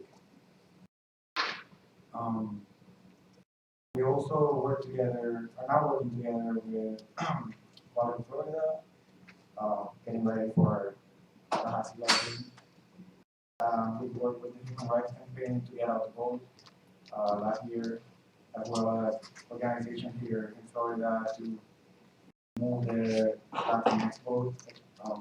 We made the Puerto Rican vote on Puerto Rico. We have a massive population of Puerto Ricans here, and we continue receiving more Puerto Ricans due to the crisis in the island.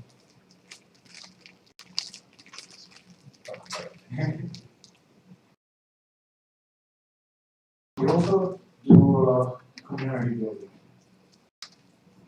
We want to be the space where our partner agencies can have the opportunity to reach into communities that are not normally accessed.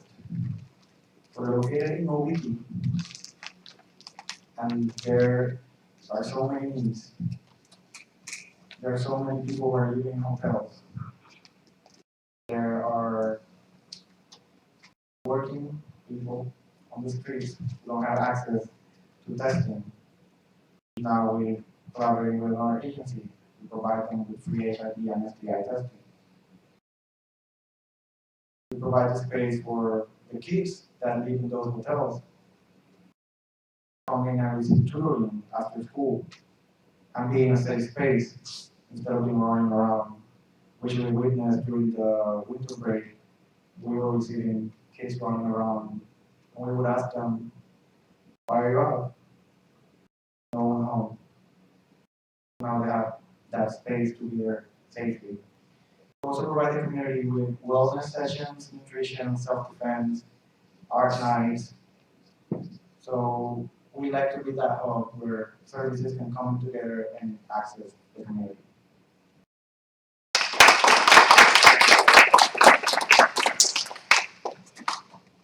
I'm David Williamson, founder and chair of the Central Florida Free Thought Community.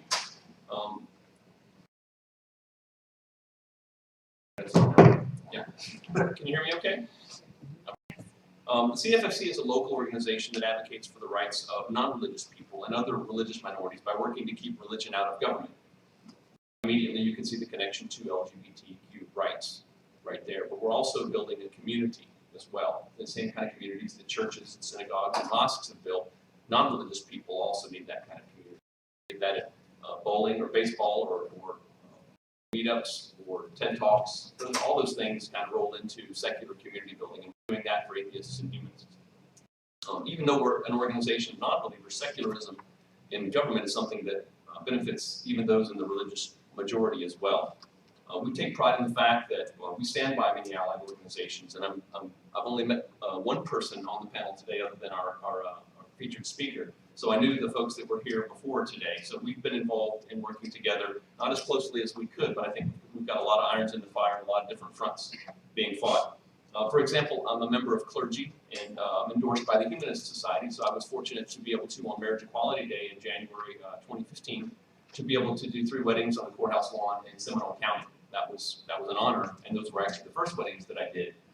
I didn't tell them that this was the first weddings I was doing, but it was a pretty simple ceremony, and it was truly an honor, and I'll remember that for all the days of my life. And I've since done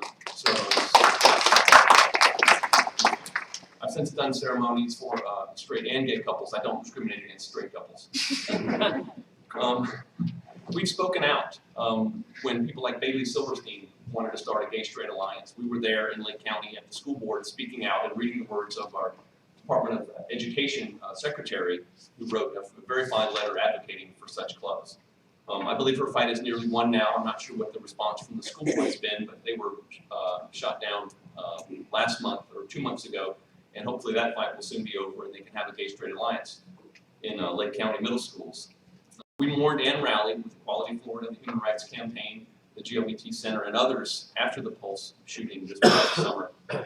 We attended prayer vigils designed to bring solace to the community and participated alongside religious leaders on behalf of our community, and spoke with people who affirmed LGBTQ plus rights and those who were coming to terms with that necessity in the faith community. And those people exist and they're transitioning as Jim said, as he did. Call it an evolution if you like. But some who are still struggling to realize that this is what America looks like now, and this is what equality looks like now. And I think we're proud to be part of those teams. On behalf of nearly 100 donors this past summer, we donated $4,000 to Equality Florida and to the GOBT Center after the Pulse tragedy. We marched in the Pride Parade in November for the first time this year. Our banner read, "Out with you and proud with you," because non-believers, as well as members of the LGBT community, suffer similar discrimination. And many of us are fortunate enough to be able to dodge in and out of the closet at times, and we shouldn't have to do that. So atheists, humanists, freethinkers, and others have demonstrated that we are staunch supporters, activists, and liberators. And we're a force for equality, and we affirm the lives of hundreds of our family members and friends that we know right here in the Orlando area and beyond. When compared to the population as a whole, twice as many people in the LGBTQ community. Look at the list of religions on the survey and go all the way down to the bottom, and they pick none of the above. Twice as many people in the LGBT community compared to the rest of the population in the survey. Twice as many people, when asked if they believe in God, say no, I do not. So we know that we need to have a place, a community for people in the LGBT community to land, and we are one of those many communities. In general, religious people, as well as non-religious people, who refuse to allow religious dogma and sacred texts and members of clergy to dictate public policy and personal opinion, freethinkers like these have no reason to dislike or distrust or cast out others. Either that has been unlearned or never learned. So that's the benefit of secularism in our government. We want that secular government to realize those same things that the kids who have never grown to hate, never learned that there's anything but love for their fellow community members. So they've either never learned to hate in this way, or they've learned that there's no rational basis for that, and they've changed their mind. I think that's the transition that, and the journey that we're seeing America go through right now, and I'm proud to be alive today to see it.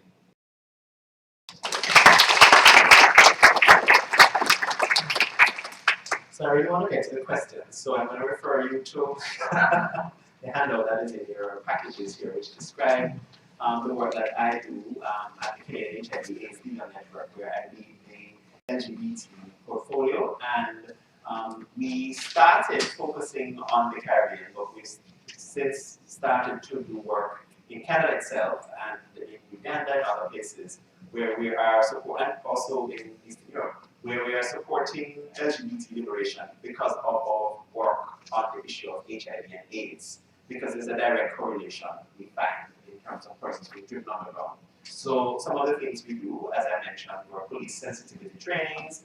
We also are supporting the establishment of a shelter. One of the things I did not mention was working with the diaspora, because the diaspora is very important in terms of changing things in micro-states. It might surprise you, but remittances is far more important than tourism as a foreign exchange earner for Jamaica and many of the micro-states, remittances, right? So it's important to get persons to use their power at home, either when they go home and have conversations with their family and friends about what it means to be LGBT, or also to use their money, pressure industries, to pressure government, etc., to support LGBT rights. We work with faith leaders, as I mentioned before, and we are also doing some work with judicial training. We provide training for judges, which has been fun. I can talk about that afterwards. I sometimes forget some of the stuff I do. We challenge laws, we do visibility campaigns, we write reports, and the most impactful thing we do is litigation. Because although it's the longest, it takes a long time to get change through litigation. It is also the most impactful we found, because without that license, without the law they're providing license for homophobia or for intolerance, the government has no excuse not to support our work to provide anti-stigma, anti-discrimination training in schools and other. Because the law exists, for example, we cannot provide condoms in prisons, even though we know that gay sex happens in prisons, whether it's by convenience or otherwise. And that is creating a barrier to the HIV prevention interventions that we want. Because the law exists. So we're trying to get rid of the laws. We're having modest success, but as you found out here, sometimes you have to lose forward. You might know that you didn't repeat your anti-sodomy law the first go. Right? You have to have your laws, you have to have that. So that's what we're doing. We're launching cases that we think, even if they don't come out as victories right away, eventually we'll have a Lawrence and Texas. Thank you very much, and I look forward to your questions. So these were questions that were presented largely from the students. I added them a little bit, these are the students' questions. The first question I want to ask of all the members of the panel is this. It's widely accepted that the election of Donald J. Trump and the president's actions during the campaign have opened up a hotbed of bigotry and repression. So let me ask this question straightforward. What impact will the election of Donald Trump have on the struggle for LGBT equality, both at home and abroad? And how should we as advocates and allies and members of the community family address these challenges? So let's start with that end of the table and move on down. I think the president is unpredictable and erratic, and I think it's hard to tell on this issue. At least during the convention, he came out very strongly that he would be supportive of LGBTQ rights, and I think that it's possible that he will, but I wouldn't care to predict it.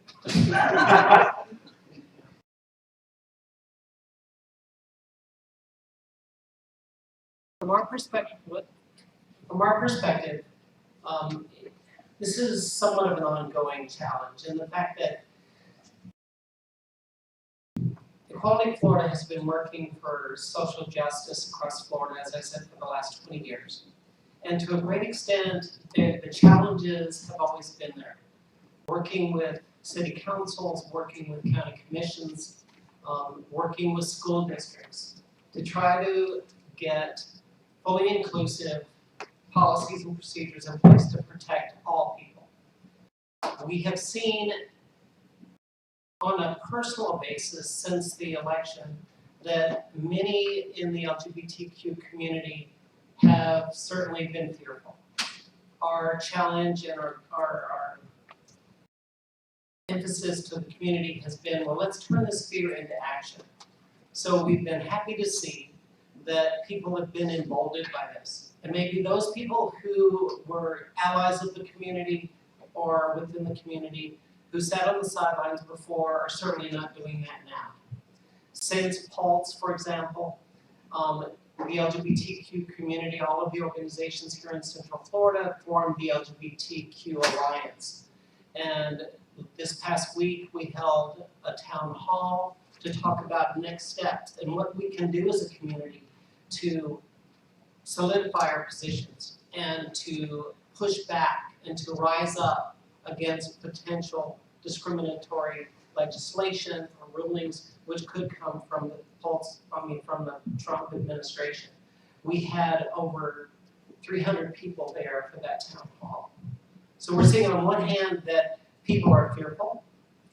Speaking on behalf of the transgender community, if I may, I had many friends who initially told me that they were fearful to leave their homes for 2 weeks after the election because it emboldened people to commit overt, discriminatory, and violent acts against gender nonconforming people.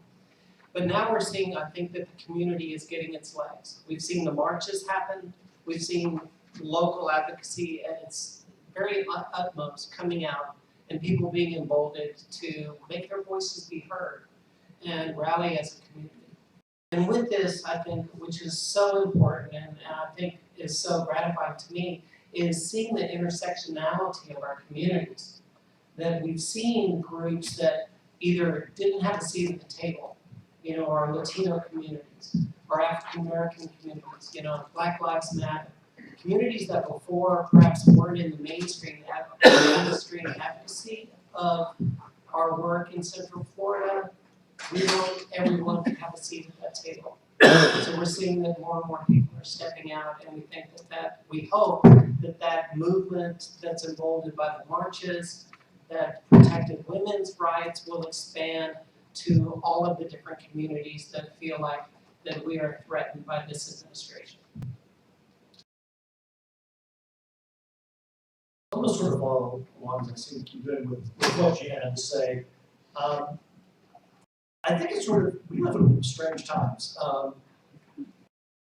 I think we've had it sort of easy for the last 8 years, quite frankly, because we had an administration and a government that was very focused on pushing forward LGBTQ rights. You know, in the last 8 years, we saw Jonas Don't Tell get repealed, you know, tons of things at the agency level, particularly, that really sort of advanced LGBTQ rights, and a focus internationally. Hillary Clinton and John Kerry, as Secretaries of State, made a big part of what they did internationally, pushing for LGBTQ rights. The Justice Department was very aggressive in pursuing cases and on not just LGBTQ rights, but you know, sort of all forms of discrimination. My impression, this is just me, I don't think Donald Trump particularly cares one way or the other. Unfortunately, whispering in one ear is Mike Pence and another is Steve Bannon, neither of whom are anywhere close to friends, and I think we could go as far as to say are foes of equality. And it also potentially gives license to folks to try to undo some of the things that we've got. Now, a good initial sign was the, quite frankly, surprising announcement that the president decided not to undo the executive order on that requires contractors with the federal government not to discriminate. So I think that's, I'm going to take that as a hopeful sign. But I think our bigger problems are going to be in Congress and with some of the folks who've been appointed. Jeff Sessions as Attorney General is, quite frankly, a horrifying thought to me personally. It is now.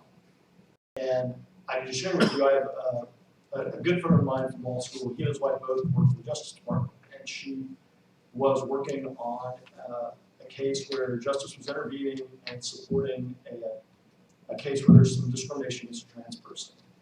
And they were told, gosh, I was up there 2 weeks ago, they said, well, you know, let's hold off on that because we think there's going to be a change in focus. So I think you're going to see a lot less involvement from justice in pushing these issues, which I think is going to then fall back on all of us to support groups like the ACLU and the folks who are pushing these cases. So I think we're going to be responsible for our advancement, at least for the next 4 years. I think the other good thing, unrelated, is that corporate America has pretty strongly shown that they are going to support us and that they're not going to change. So I think we're going to rely a lot on our sort of allies and corporations to try to prevent some of the worst stuff. And again, I mean, you know, I hate to keep harping on HB2, but you see what that has cost North Carolina and what corporations were willing to completely pull out business. Money speaks more powerfully than anything. One last thing, I think certainly our biggest concern legislatively that we will probably devote significant effort to try and keep from happening is the introduction, well, there won't be any stop in the introduction, but at least the passage of the so-called Religious Freedom Restoration Acts, which our good buddy Ted Cruz has already talked a lot about, which really is just a license to discriminate. And a way to try to get around sort of victories on marriage equality and all these things. So I think if I had to say most clear and present danger to roll back, that's it. And so I think we're going to have to really focus on that, really keep on our legislators if they even think about supporting it, and call on our corporate friends to really explain to them why it is bad for business. And that's why corporations support it, because they have come to realize the value of diversity, the importance of it. So I think that's going to be the key, quite frankly, in the next 4 years, as far as sort of the national legislative things.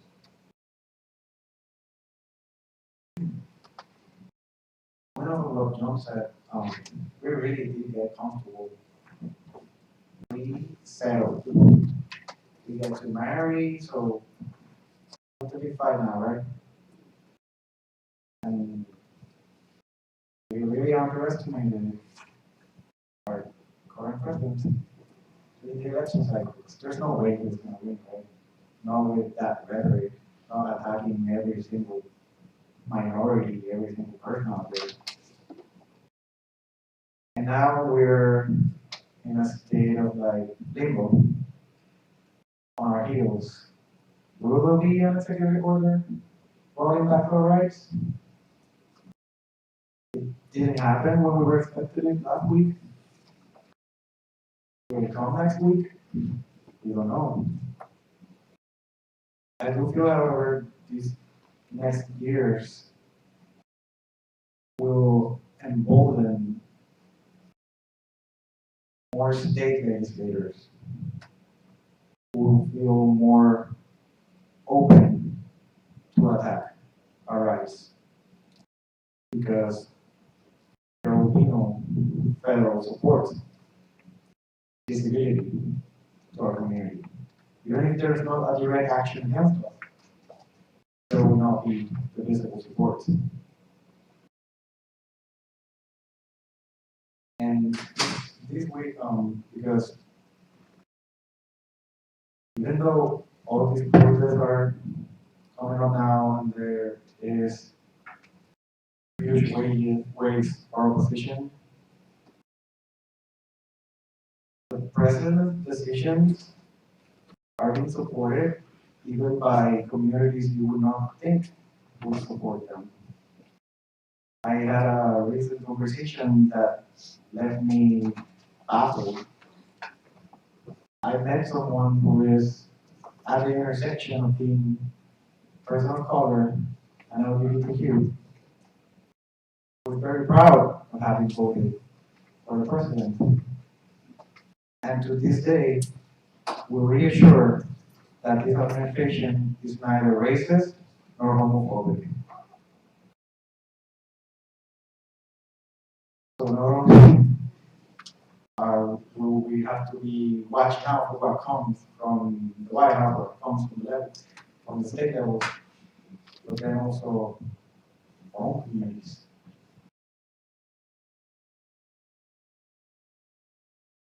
The benefit of going last is I don't have to re-say what was already said because it was said so well, but I will say that we may not spend the next 4 years.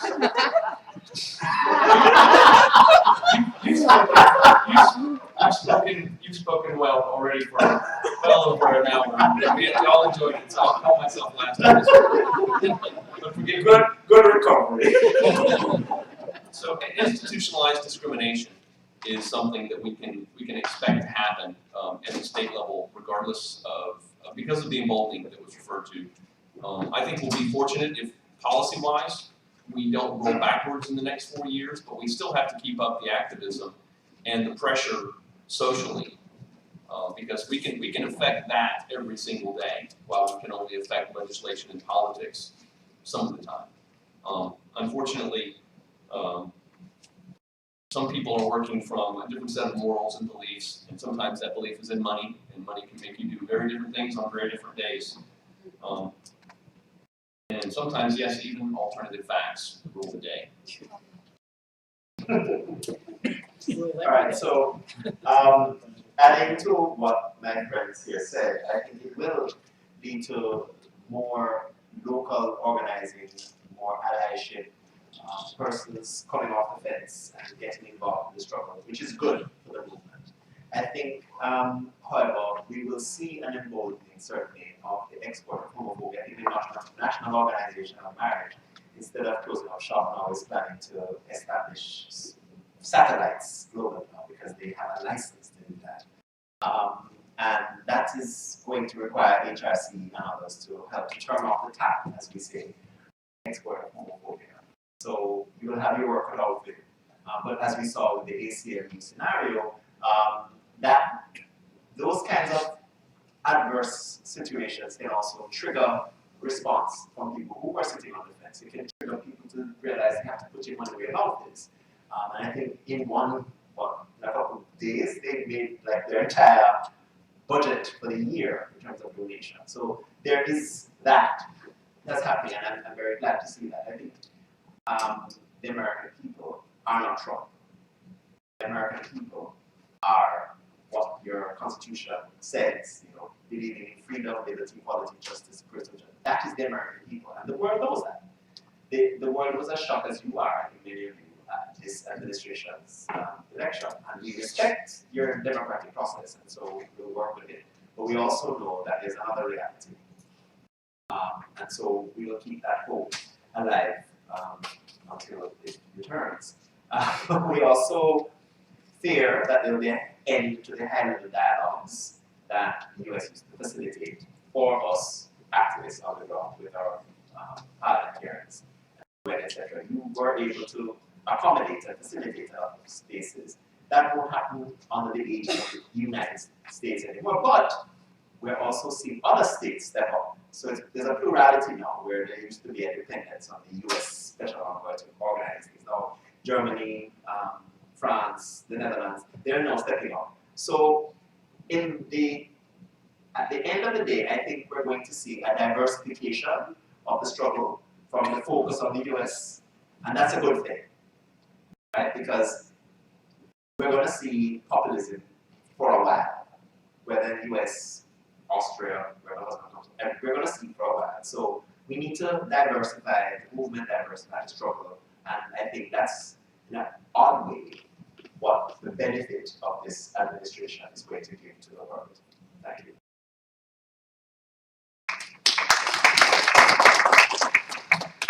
I don't want to dominate the conversation with the question and answer process, so I'm going to open up the Q&A process to the floor. I'm sure my colleagues and students have questions they want to ask of one or more of our panelists. So please raise your hand and I'll recognize you. And if you'll stand and pose your question, and don't be shy. Yes, sir. And share with us your name too, please, and what year you are as a student. All right, good afternoon. My name is Kevin Miller, second year student. And my question is to Mr. Thomas, my fellow Jamaican. Now, my issue with this whole LGBTQ community is that coming from where I'm coming from, born and raised in a small community in Trelawney, Jamaica, where we were socialized a certain kind of way to see homosexuality as the greatest sin ever. And then as I transgressed in life, and then I went to Kingston and became a police officer where I spent over a decade as a detective. And throughout that time, that reality was even more present, where we would get calls on the radio concerning, domestic violence or whatever disturbances.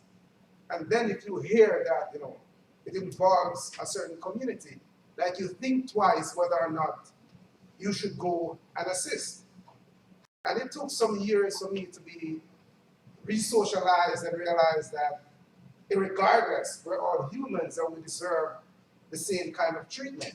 Now my question to you is that how can we break down this barrier and re-socialize our people so we can start accepting each other for who they are? Because it took some time for me to start realizing that we're all one people regardless of our personal decisions. So that's a tough question in terms of the Jamaican community. How can we, break that down? No, I'll just go ahead. Just go ahead. Yeah. So thank you for your question and thank you for coming about that.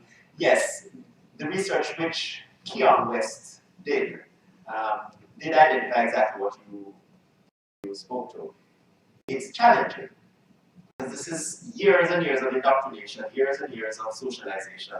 But it was a simple, almost, too simple solution he found. Contact. People need to know gays because people fear what they don't know. The question then is, how do people get to know gays? We make it safe for them to be visible. There can be economic consequences. They can't be kicked out of their homes if they are out.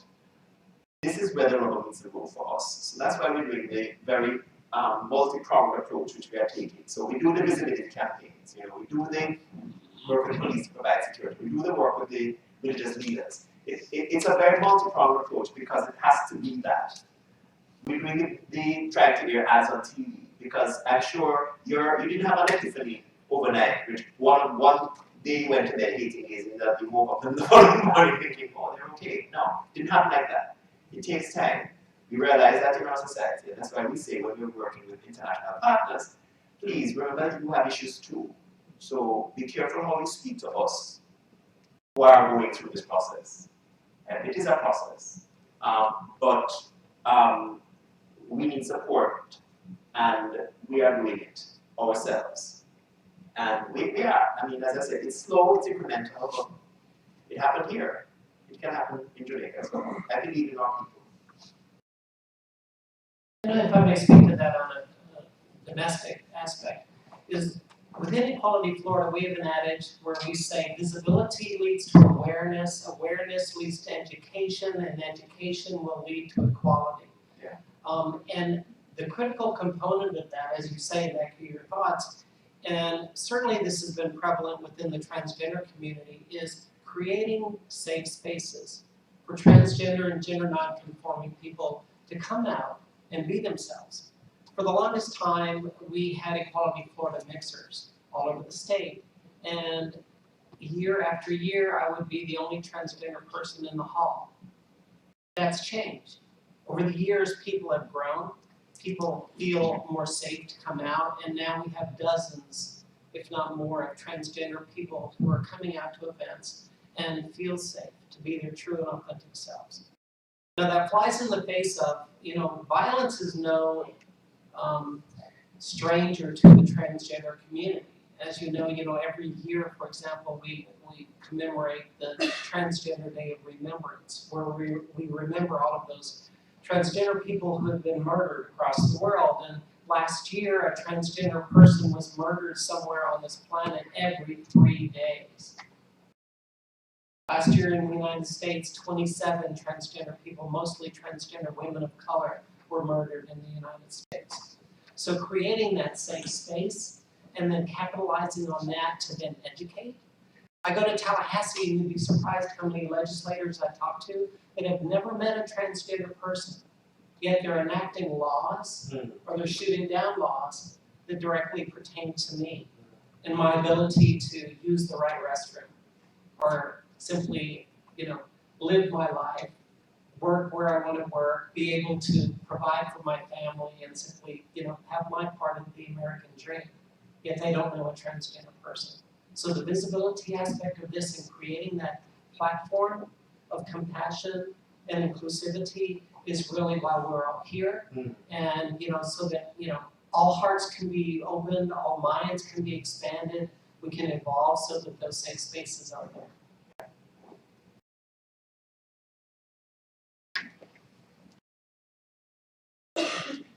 Yes.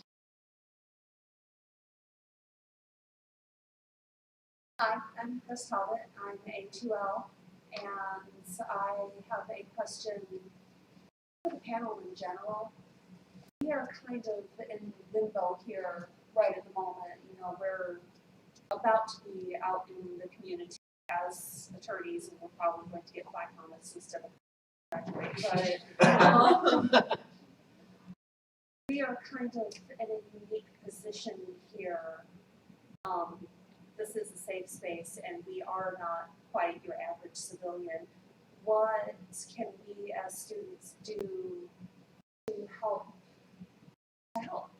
to bridge, some of this huge risk, as bad as it is? Something I'm familiar with is just the need for law students to serve as participants as well as observers in activism, and that can be in a legal capacity, and it can also just be in a civilian capacity. So don't neglect the fact that you're not just an attorney or an aspiring attorney, but you're also a citizen and should act as one whenever you can, and don't necessarily act as an attorney. And if I can mention an important development that's happening now in Jamaica, where American law students have been very helpful and can be very helpful. So in the United States, you are currently addressing the issues to whether sex offender registries amount to punishment or merely administration. this is just one very discrete example where it can help. If your courts find that sex offender registries are punishment and not just an administrative requirement, then that allows me, in my country, to challenge the anti-sodomy law. Because we just adopted a sex offender registry and then added it to our anti-sodomy law. But the government is saying, well, it's not really an amendment, so it can't be challenged in court because our laws cannot be challenged if they existed before the charter. Long story, we'll go to that. But, except if the law was changed. Since they added the sex offender registry, we're saying, well, that's a change. The government is saying, no, that's just an administrative requirement. But your courts are wrestling with whether are they punishment or not. So this was one discrete example of how a law student can provide research support for us by researching what are the courts saying on these issues. And there are many examples, labor situations, because a lot of the jurisprudence around LGBT rights that we use in the Caribbean comes from the global north, United States, Canada, United Kingdom. Right? So find the NGO, say, look, I have some time or I have an interest in this particular issue. Cross-dressing is a case we're challenging in Guyana. Things you have already settled, right? Courts have ruled that you cannot cross-dress for an improper purpose. That's actually what the judge said. They didn't bother to define what improper purpose means. So that's before the Court of Appeal in Guyana. There are many cases which you have settled here, which are just beginning to start in the global south. And if you find a group, they can say, look, can you find us some jurisprudence on this, that, or the other? Or what were the arguments they used? So we don't have to read that again, because there's capacity issues in many of the global south areas. We just don't have the pro bono culture. So just by being a law student, even without graduating or getting bar, you have a lot of privilege. People tend to listen when you say you're in law school. Use that privilege to talk to your friends, to your family, and educate them.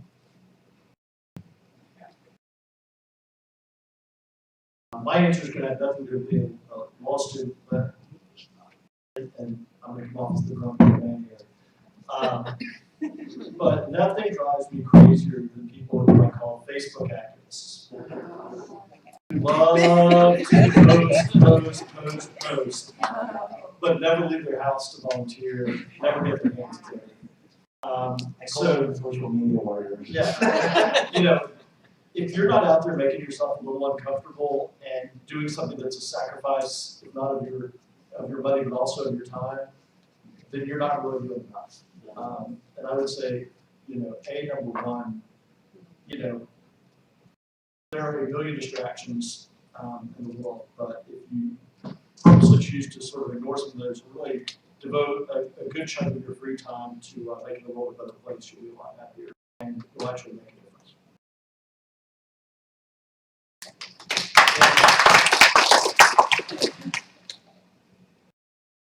Comments from the panel? I think that if we don't naturally interact with certain groups, particularly groups we know could use support, then we have to make the effort to sort of find them, get acquainted with them, go out of our way, so that we become much more knowledgeable. And once, and this is what Maurice said, once you really get to know someone, the equation looks totally different at that point.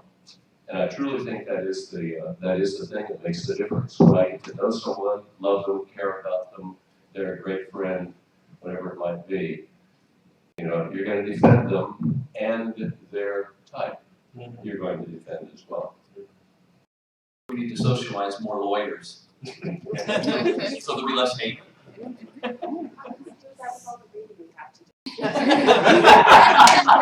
It's not our fault. We had a question here and then a couple here, so I'm just going to go and order the when people put Sabah. Hello, my name is Sabah Muhammad, and I'm well, and I guess I want to go more on comment that we have to push ourselves and make ourselves a little bit more uncomfortable. I would love some creative ways that you've seen that can make people a little bit more comfortable. We love to say, I'm open-minded, but, or I'm progressive, but in my life, I've been raised Muslim, totally indifferent, and now I'm Christian, so I know all my buts and my hatred, if I had any in the first place, came from religion and then clinging to, but that's how I was raised, and my parents taught me that. And how do we, without, what that phrase you use, people put their backs up, what are some ways that you've seen that really work in getting people to realize that they're being hypocritical or just they have this judgment anchored to them? I'm not sure this will be exact though, but hopefully it'll help. So, and Gina will remember this, I think. God, this was probably 12 years ago. HRC very controversially supported a federal non-discrimination ordinance that had dropped transgender inclusion as part of it. And I apologize for that because it was a terrible decision. But obviously we got naturally a lot of blowback from the trans community, well observed. And we could have run away, we could have gotten our backs up, but instead, I think you organized it for us. Gina put together a group of trans folks and our steering committee, and we literally sat there for probably 2 hours and just told our stories to each other. And it was the most fascinating, eye-opening thing for me personally, and I think it allowed us to all speak much more to explain the sort of trans experience to other people we knew, because, you know, even to this day, you'll have people come up and they're like, why do we, you know, that's a different thing. And it's not, but you have to help people understand that. And as part of that, you have to get yourself to that place of knowledge to do it. And for us, it was putting ourselves in that uncomfortable position of not defending what we had done, but acknowledging the mistake and listening, sort of trying to understand what the challenges were and really educate ourselves. If I could just give a little input, I often say to people that I'm a recovering homophobe. I'm a recovering racist. In fact, I'm a recovering thoroughgoing bigot. And so, you know, those thoughts crop into mind immediately. You know, the negative, you know, the bigoted. And it's like that's the reflex action, and then I have to have what I call an intellectual override. You know, and I have to say, no, stop, think about this. Okay, this doesn't work. You know? And this is something I go through. You know, I'm amazed at how far back, you know, some things crop up that I would have thought I had completely dealt with. But I find that, you know, there's this momentary thought that goes through my mind and I go, no, stop, intellectual override. You know, here's what really counts. That's just a practical thing that I work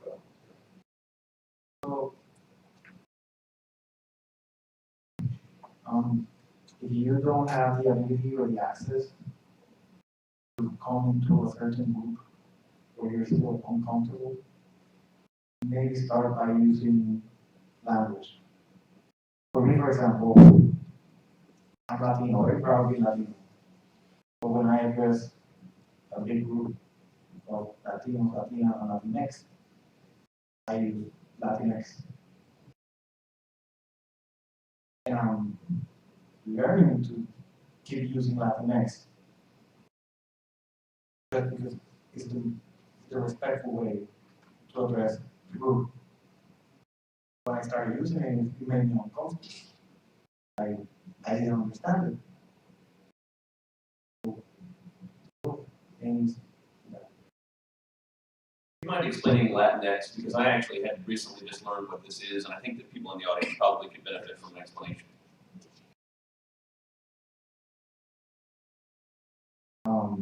Spanish, Latino, or male, Latina, or female. There isn't a term for gender non-conforming. So, Latinx is a very recent term, 4 years maybe, and it encompasses all identities.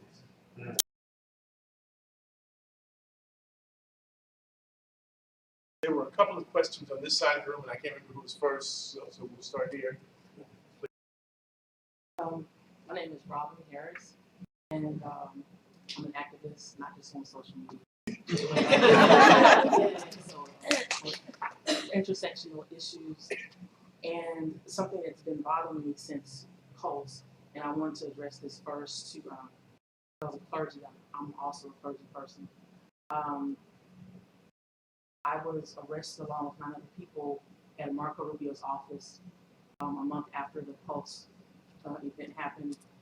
And the issue that has bothered me is on that night, there were also 9 African American people that were also killed. And even from the killer's perspective, if we can say that, I've always felt like that was fueled by homophobic rhetoric, and as we talked about today, religious views. And so my question and my concern is, in the African American community, most of us were raised in the church, and we have all these ideas, ideology, but there was, after Pulse for African Americans, there was never a safe space given or created to offer healing or dialogue. So what can we do as African Americans, first persons, to have those hard conversations with, because I mean, there were some churches that simply did not even talk about or discuss it, which is the same as allowing it or not respecting. And so you have this whole group of people that are still hurting because there's never been discussion, those needs have never been addressed. And so what can we do as clergy persons, African Americans, to create this space of healing perpetually?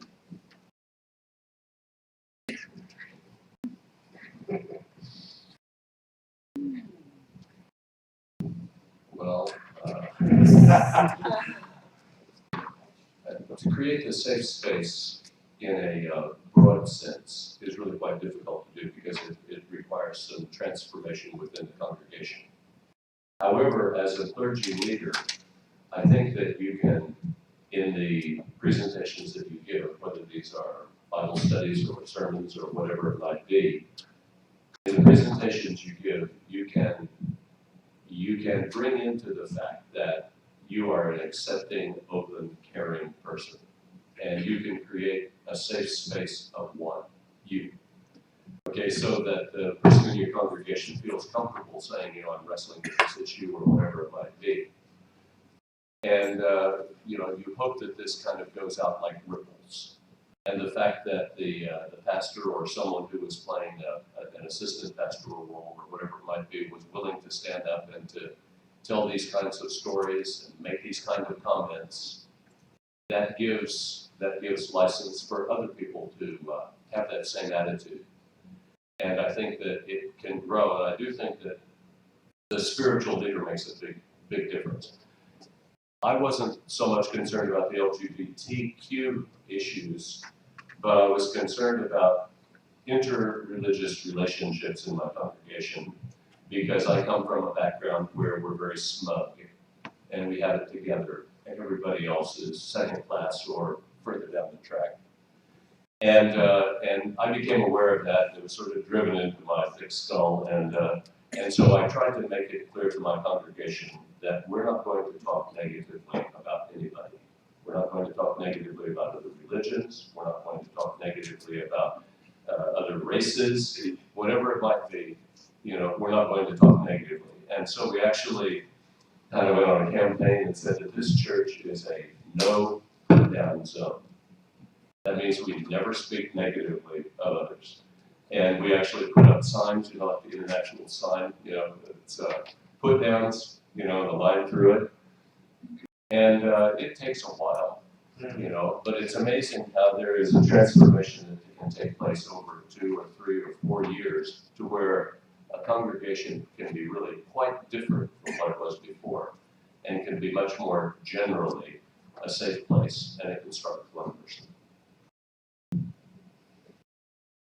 I'm probably not the type of member of clergy that should answer this question, but I'll take a stab at it. I'm more of a critic of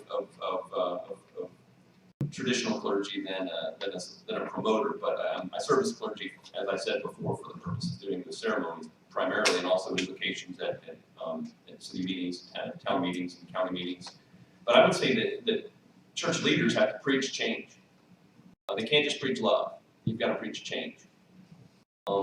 And there have been, all throughout time, leaders of congregations that have been removed because they were too radical, you know. And there have been those people who left because they knew they were too radical and had to find the right church for their preaching. It's something that most people do as congregants, is find the right church for their beliefs, which as an atheist seems awfully strange, but I guess that's what works for me. But religion has always changed minds by just doing a couple of things, either changing what people think God meant, or just saying that there's they've either got to change what is in the mind of the people as to what they believe or what they know. And either way, you've got to use the pulpit, so to speak, to affect the change in the congregation or lead the congregation. And I think that goes for preachers as well as congregants. I would add, I think it's a two-way street in the fact that organizations need to reach out. I know at Equality Florida, we've got several staff members who are totally dedicated to working with the faith-based community. So number one, we need to reach out and create that space to have dialogue. And then secondly, we need to find common ground. And where is that common ground? As I said, you know, if anything over the last 3 weeks anything good has come out of this new administration, has been this intersectionality of communities that are all saying the same thing, that we don't want to go backwards on civil rights. We demand social justice.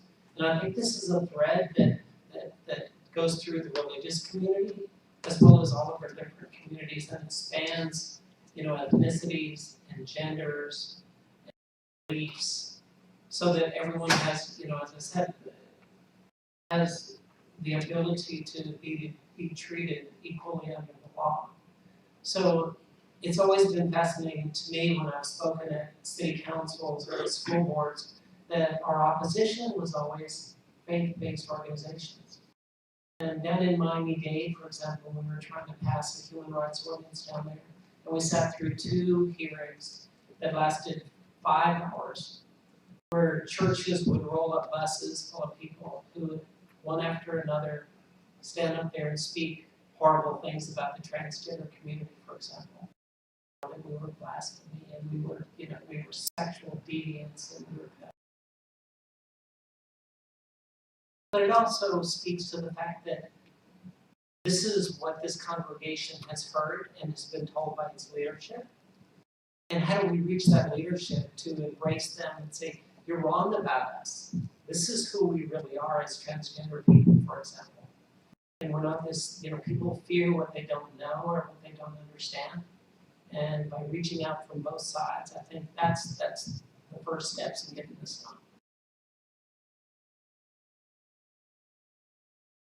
Young man next to Mr. Molina. Yeah, how you doing? Thank you. Next one, Blake. Kill Blake. Thanks, semester. Yeah. My question to you guys is,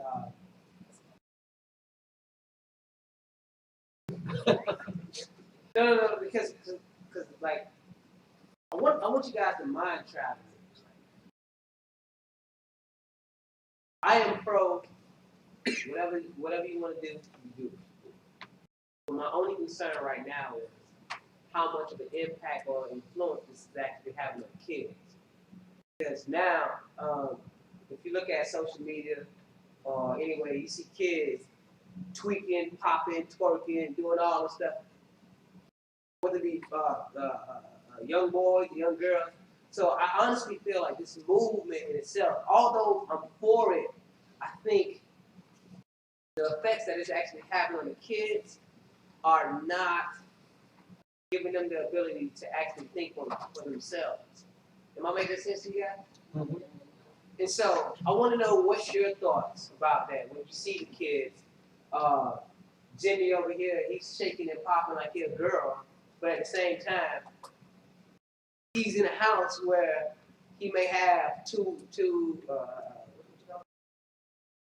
same-sex parents and things of that nature. Now, how do you guys think about it? What's your thoughts on that? Am I making sense to you guys? Yeah. Okay, all right. So I'm going to take my American friends off the hospital a little bit. Because I suspect this is something that they have encountered before. So your reflections are similar to what I experienced in the Global South. This is the rhetoric that we have to protect the children from the harmful influences of same-sex parents because it's going to either make them gay, one, or make them, or they're going to be molested or something like that. There's a lot of the rhetoric we hear in the Global South, so it's not unique. The fact though, the fact is that same-sex parents have been proven by science, which is something we like as lawyers, evidence, proven to be more supportive in many respects of the development of children than heterosexual parents. Because the fact is, since gays have to go through a lot more hoops to have kids, you don't just roll on top of each other and they all comes the child 9 months later. Things work, you have to plan. We treasure children. We love them in ways that sometimes, and I'm not saying it's all across the board, sometimes heterosexual parents become less invested because they almost take the kids for granted. And this has been scientifically proven. Just do your research. Parents, especially lesbian mothers, have been proven to be extremely good parents. Extremely good parents. Kids don't care about their parents in the privacy of their bedroom. I do not want to think about my parents having sex. As far as I'm concerned, I'm immaculate conception. It did not happen. And I'm pretty sure that's how all kids think about their parents. But kids respond to love. Doesn't matter who gives it. Okay? So that's the parent piece. In terms of what you say now, Jimmy acting like a girl. Jimmy's acting like Jimmy. I remember when I was growing up, I was in a society that didn't have social media, did not have, I mean, we got color television in the late 80s, you know.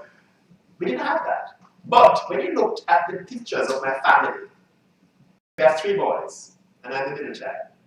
And my mother knew, she said she knew at age 12 that I was gay, but she was hoping against hope that something would change. There was no social media. And every time there was a family picture taken, there was I. We all know this, right? Mamas know, honey. Mamas know. The fact is, it just is. Jimmy's being Jimmy, right? And if Jimmy's going through a phase where Jimmy likes to twerk now, if Jimmy's not going to twerk thereafter, Jimmy won't twerk. Kids are being kids. It doesn't change them because at the end of the day, sexual orientation, who you are attracted to, is who you're attracted to. It's not something that can be turned on and off like that. Because if it were a choice, I would say to you, I'm going to make a presumption, I'm not sure if I'm correct, but I would say to you, as a straight man, right this minute, start liking men. Do you think you could? Do you think you could become gay just by thinking about it? Hell no. Exactly. And the same response to me. Start liking women? Hell no. Don't try correcting. Okay, and that's the end of this discussion for me. It is what it is. As long as I'm not harming anyone, as long as Jimmy's twerking ain't harming anyone, as long as his parents say, okay, Jimmy, do your thing, just be safe, don't break a bone. And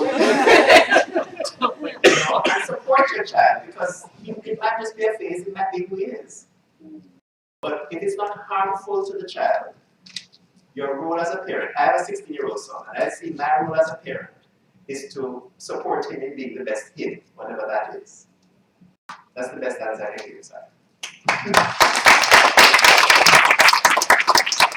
You know what I'd like to add on top of that, because I've heard that kind of line of thinking in reference to that this, LGBTQ agenda or social media is affecting our young people. It's influencing them in some way.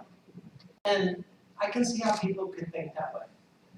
I would submit to you, however, that it's the other way around. In that social media, if anything, is opening the doors for people to be their true and authentic selves. Pause for a minute and try to remember the day you decided what gender you were going to be. Was it a Saturday? Was it in June? Today I'm going to be a guy for the rest of my life. I'm going to dress like a guy, I'm going to act like a guy, I'm going to be a guy. Anyone remember that day? Me either. The only difference between me and perhaps those of you that aren't transgender in the audience is that my gender didn't happen to align with my physical body. So if anything, you know, I think this concept, and in talking to colleges and universities, and talking even to parents of K through 12 people, more and more young people are coming out at younger and younger ages because there are enlightened parents and there's more information out there. So I don't think it's a negative influence in reference to affecting our young people. I happened to host, I was on a panel when Chaz Bono came to UCF. And if you were there, there were 250 young people in that audience, and us three, you couldn't tell what gender 90% of those young people were in that hall. Yet they were fabulously engaged, and the diversity within the diversity was just palatable as far as the engagement and love and acceptance within that community. So if anything, I hope that, you know, the difference between my generation and your kids' generations, we will continue with this acceptance and inclusion and thought processes of not fitting people into labels and into categories. And then we can simply accept each other for who we are and be our true authentic self.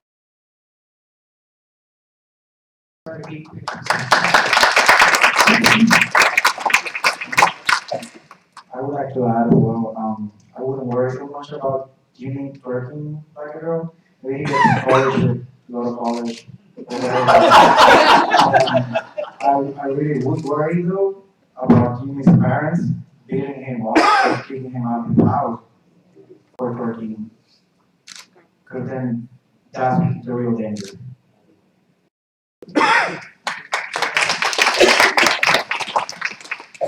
I've been informed by our student organizers that we have time for one more question. But this is not going to stifle the debate because we're going to break after the presentation of certificates and gifts for our panelists to our lovely reception, and then from the reception to room 263, where hopefully our panelists can join us and answer questions face to face instead of in a more open forum. So, last question, please.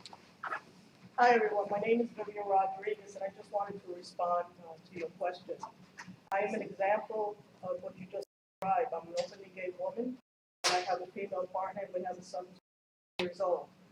He is now at Florida State University, principal's list, and he's doing well and hopefully will be attending law school. Since a baby, I've taught him to be open-minded, to love everyone for who they are, and he's in sports. He's the biggest guy on campus that, you know, he loves everything, roughing around and all that. And then I have friends who are both straight, but yet have a gay child.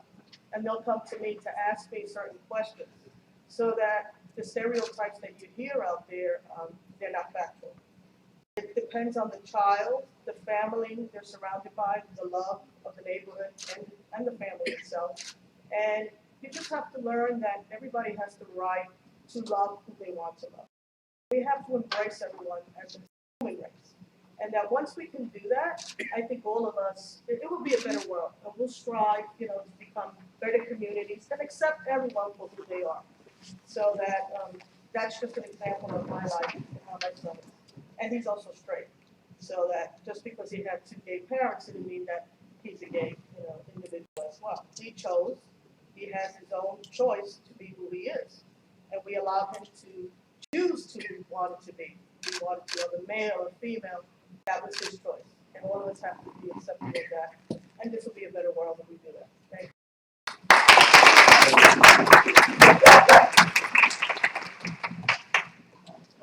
So with that, let me invite you to the podium. Sabah, you can make the presentation. I thought you were absolutely. I think that's appropriate.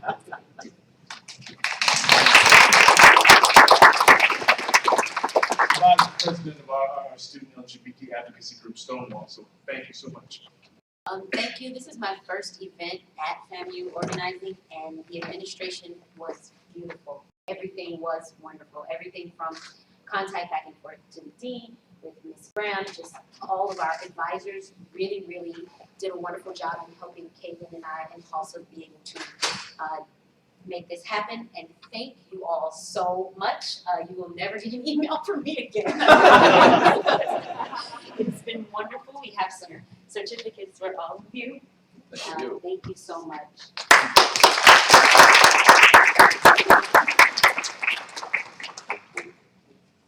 I don't get that. Yes, you do. You also did, this is directly from Stonewall. Your bravery, just your story. I turned around and said, how did you have it? What in you made you able to grow up and inspire the rest of us? And that amount of freedom is beautiful. And thank you so much for it. Thank you.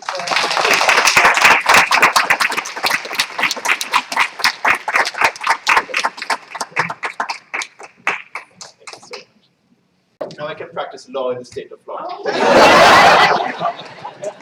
Yes.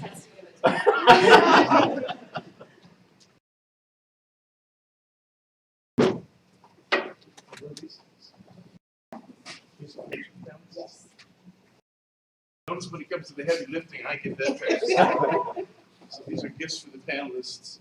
Well, they've been my students for years. They haven't gotten me anything.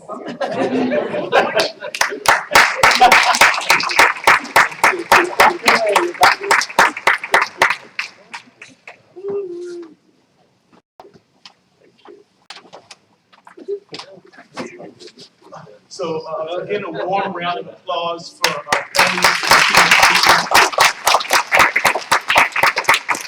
I also, in my introductory comments, forgot to send a shout out to some of the people that have been instrumental in putting this all together.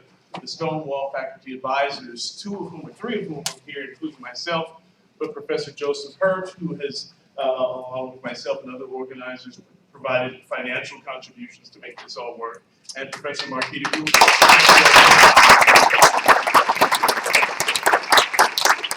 And in the words of a great African American, now it's time to get to work. Let's get to work. Thank you.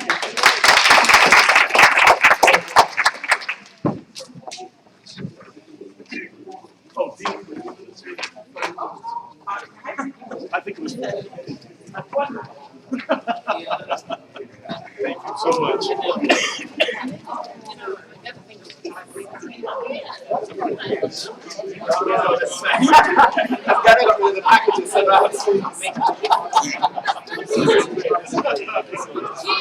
Thank you so much. Thank you.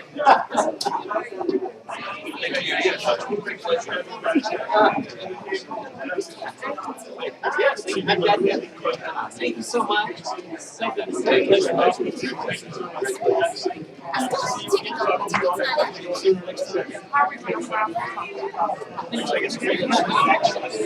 Great program.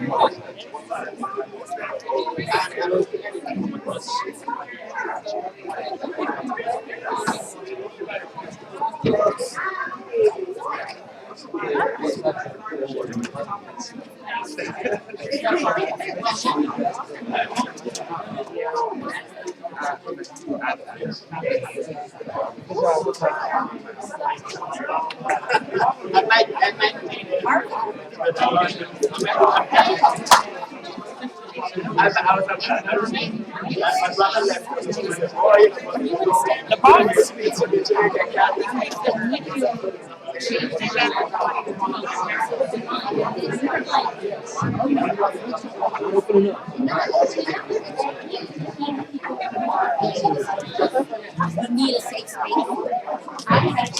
Hello, I wanted to ask one favor.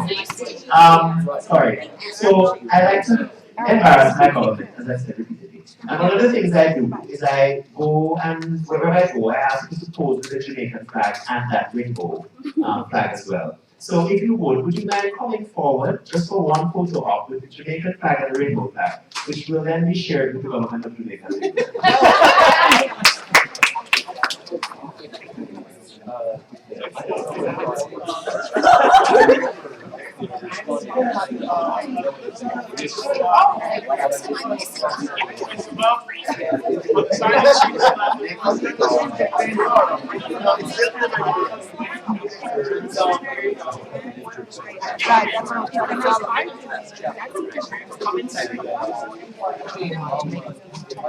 All right, get on in there. Get on in there. That's what's playing. But he came up and Get on in there. Everyone. Get on in there.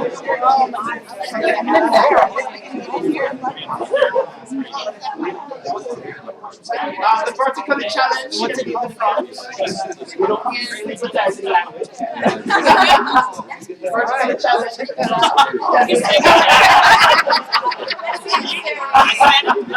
The vertical challenge. My birthday. No.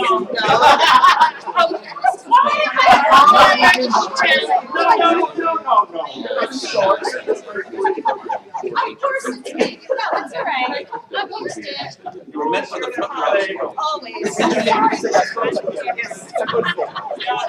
All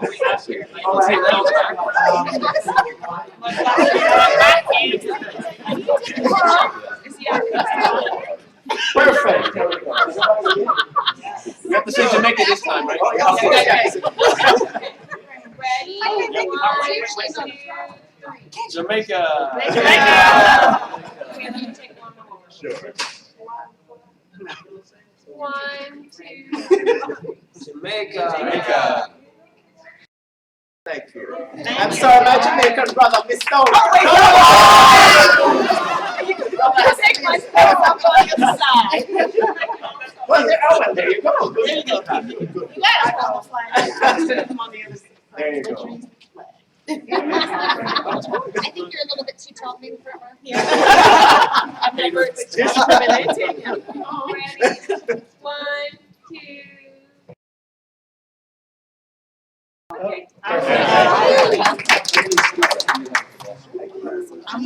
love that we made contact at the same time.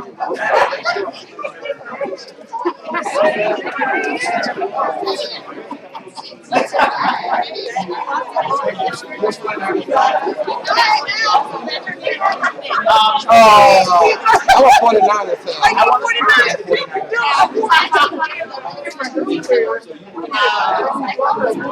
All the Jamaicans and one of the Jamaicans are this exclusively. This is discrimination. All the Jamaicans.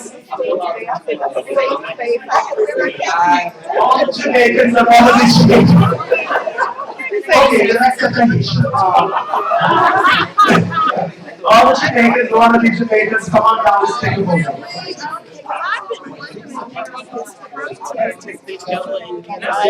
I so admire him. He was my man of the year last year. I wish I could have been. I used to have a Friday where I interviewed people, and I saw him while here, and Paul Weller asked to right to. Well, because I wasn't taking it either. Okay. I'm just not curious, you know, and I'm very curious. Okay.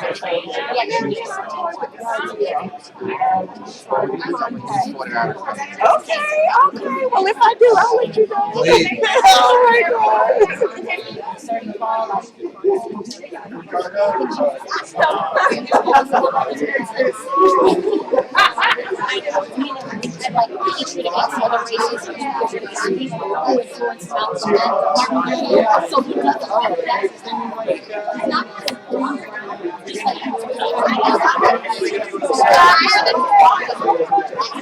Did you hear what the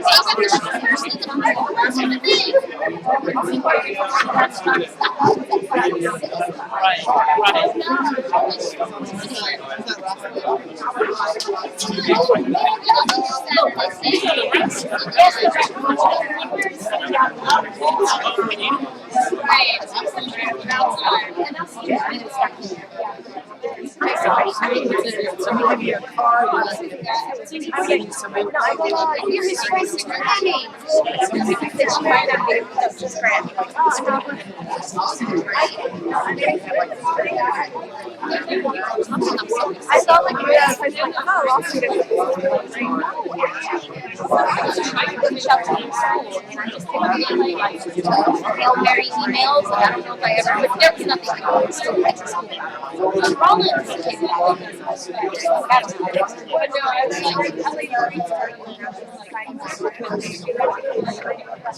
Yeah.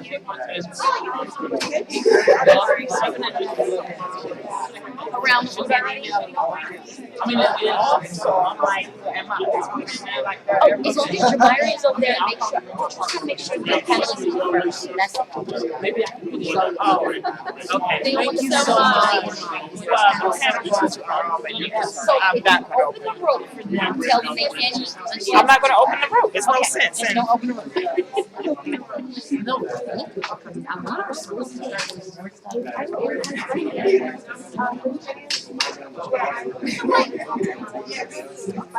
Oh, we just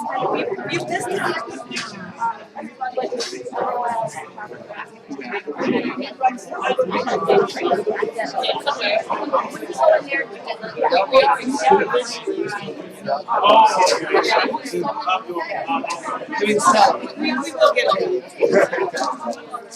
you didn't see the sheet? No, it's a financial.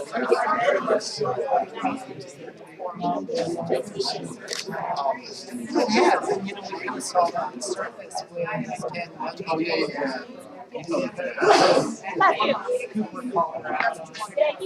Yeah, it's been, there's all kinds of ways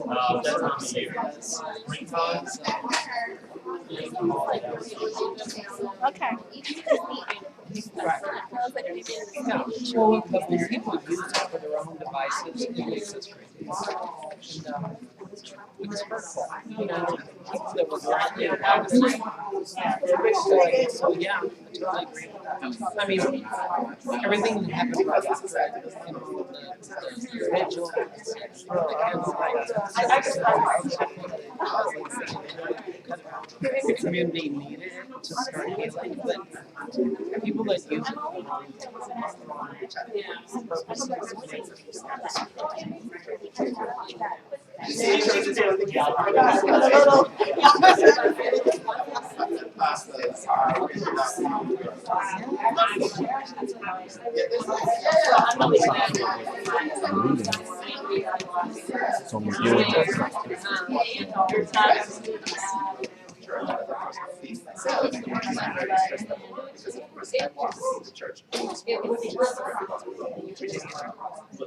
well, And I have your card.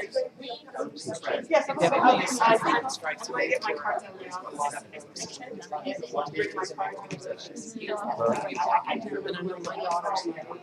Oh,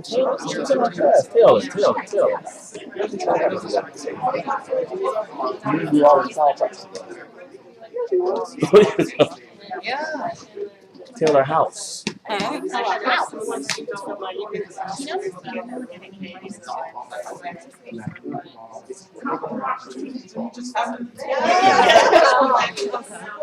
got 8 months. Oh, that's Facebook. I feel like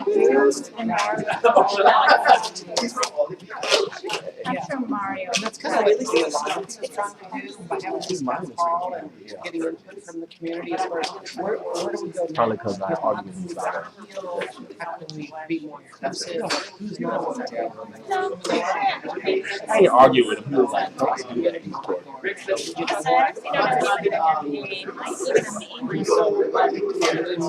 The next healing steps. I don't know one person got an Again, it's not in our aspect. I only know one person cares. I think I traveled really long, even though it was just one of us. if somebody just Ours was quick, and I think because it was easier to switch off you guys. I feel like you guys should I don't like working by yourself. I want to come right back. Oh, and you know, and for Orlando, Yeah, because I had to go downstairs. Well, And, I need some more. you know, we know how inclusive we are here in Orlando, and for that to happen, Because that's not really so, yeah. Thank you so much again for Oh, grazie. I need to go get my stuff.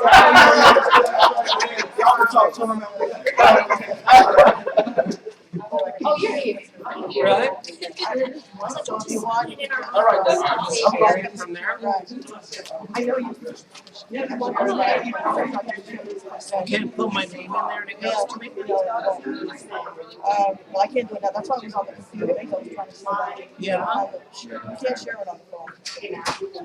But I try to share it on the computer. Oh, okay. Oh, sure, yeah. Really? Oh, yes. So how do I You get go, it from you? so if you go Go to you? Yeah, go to you, and then you can share it to your. I share it to myself. Well, I'm gonna have to go look at that settings. I didn't know I had that. Because I get people that post on it all the time.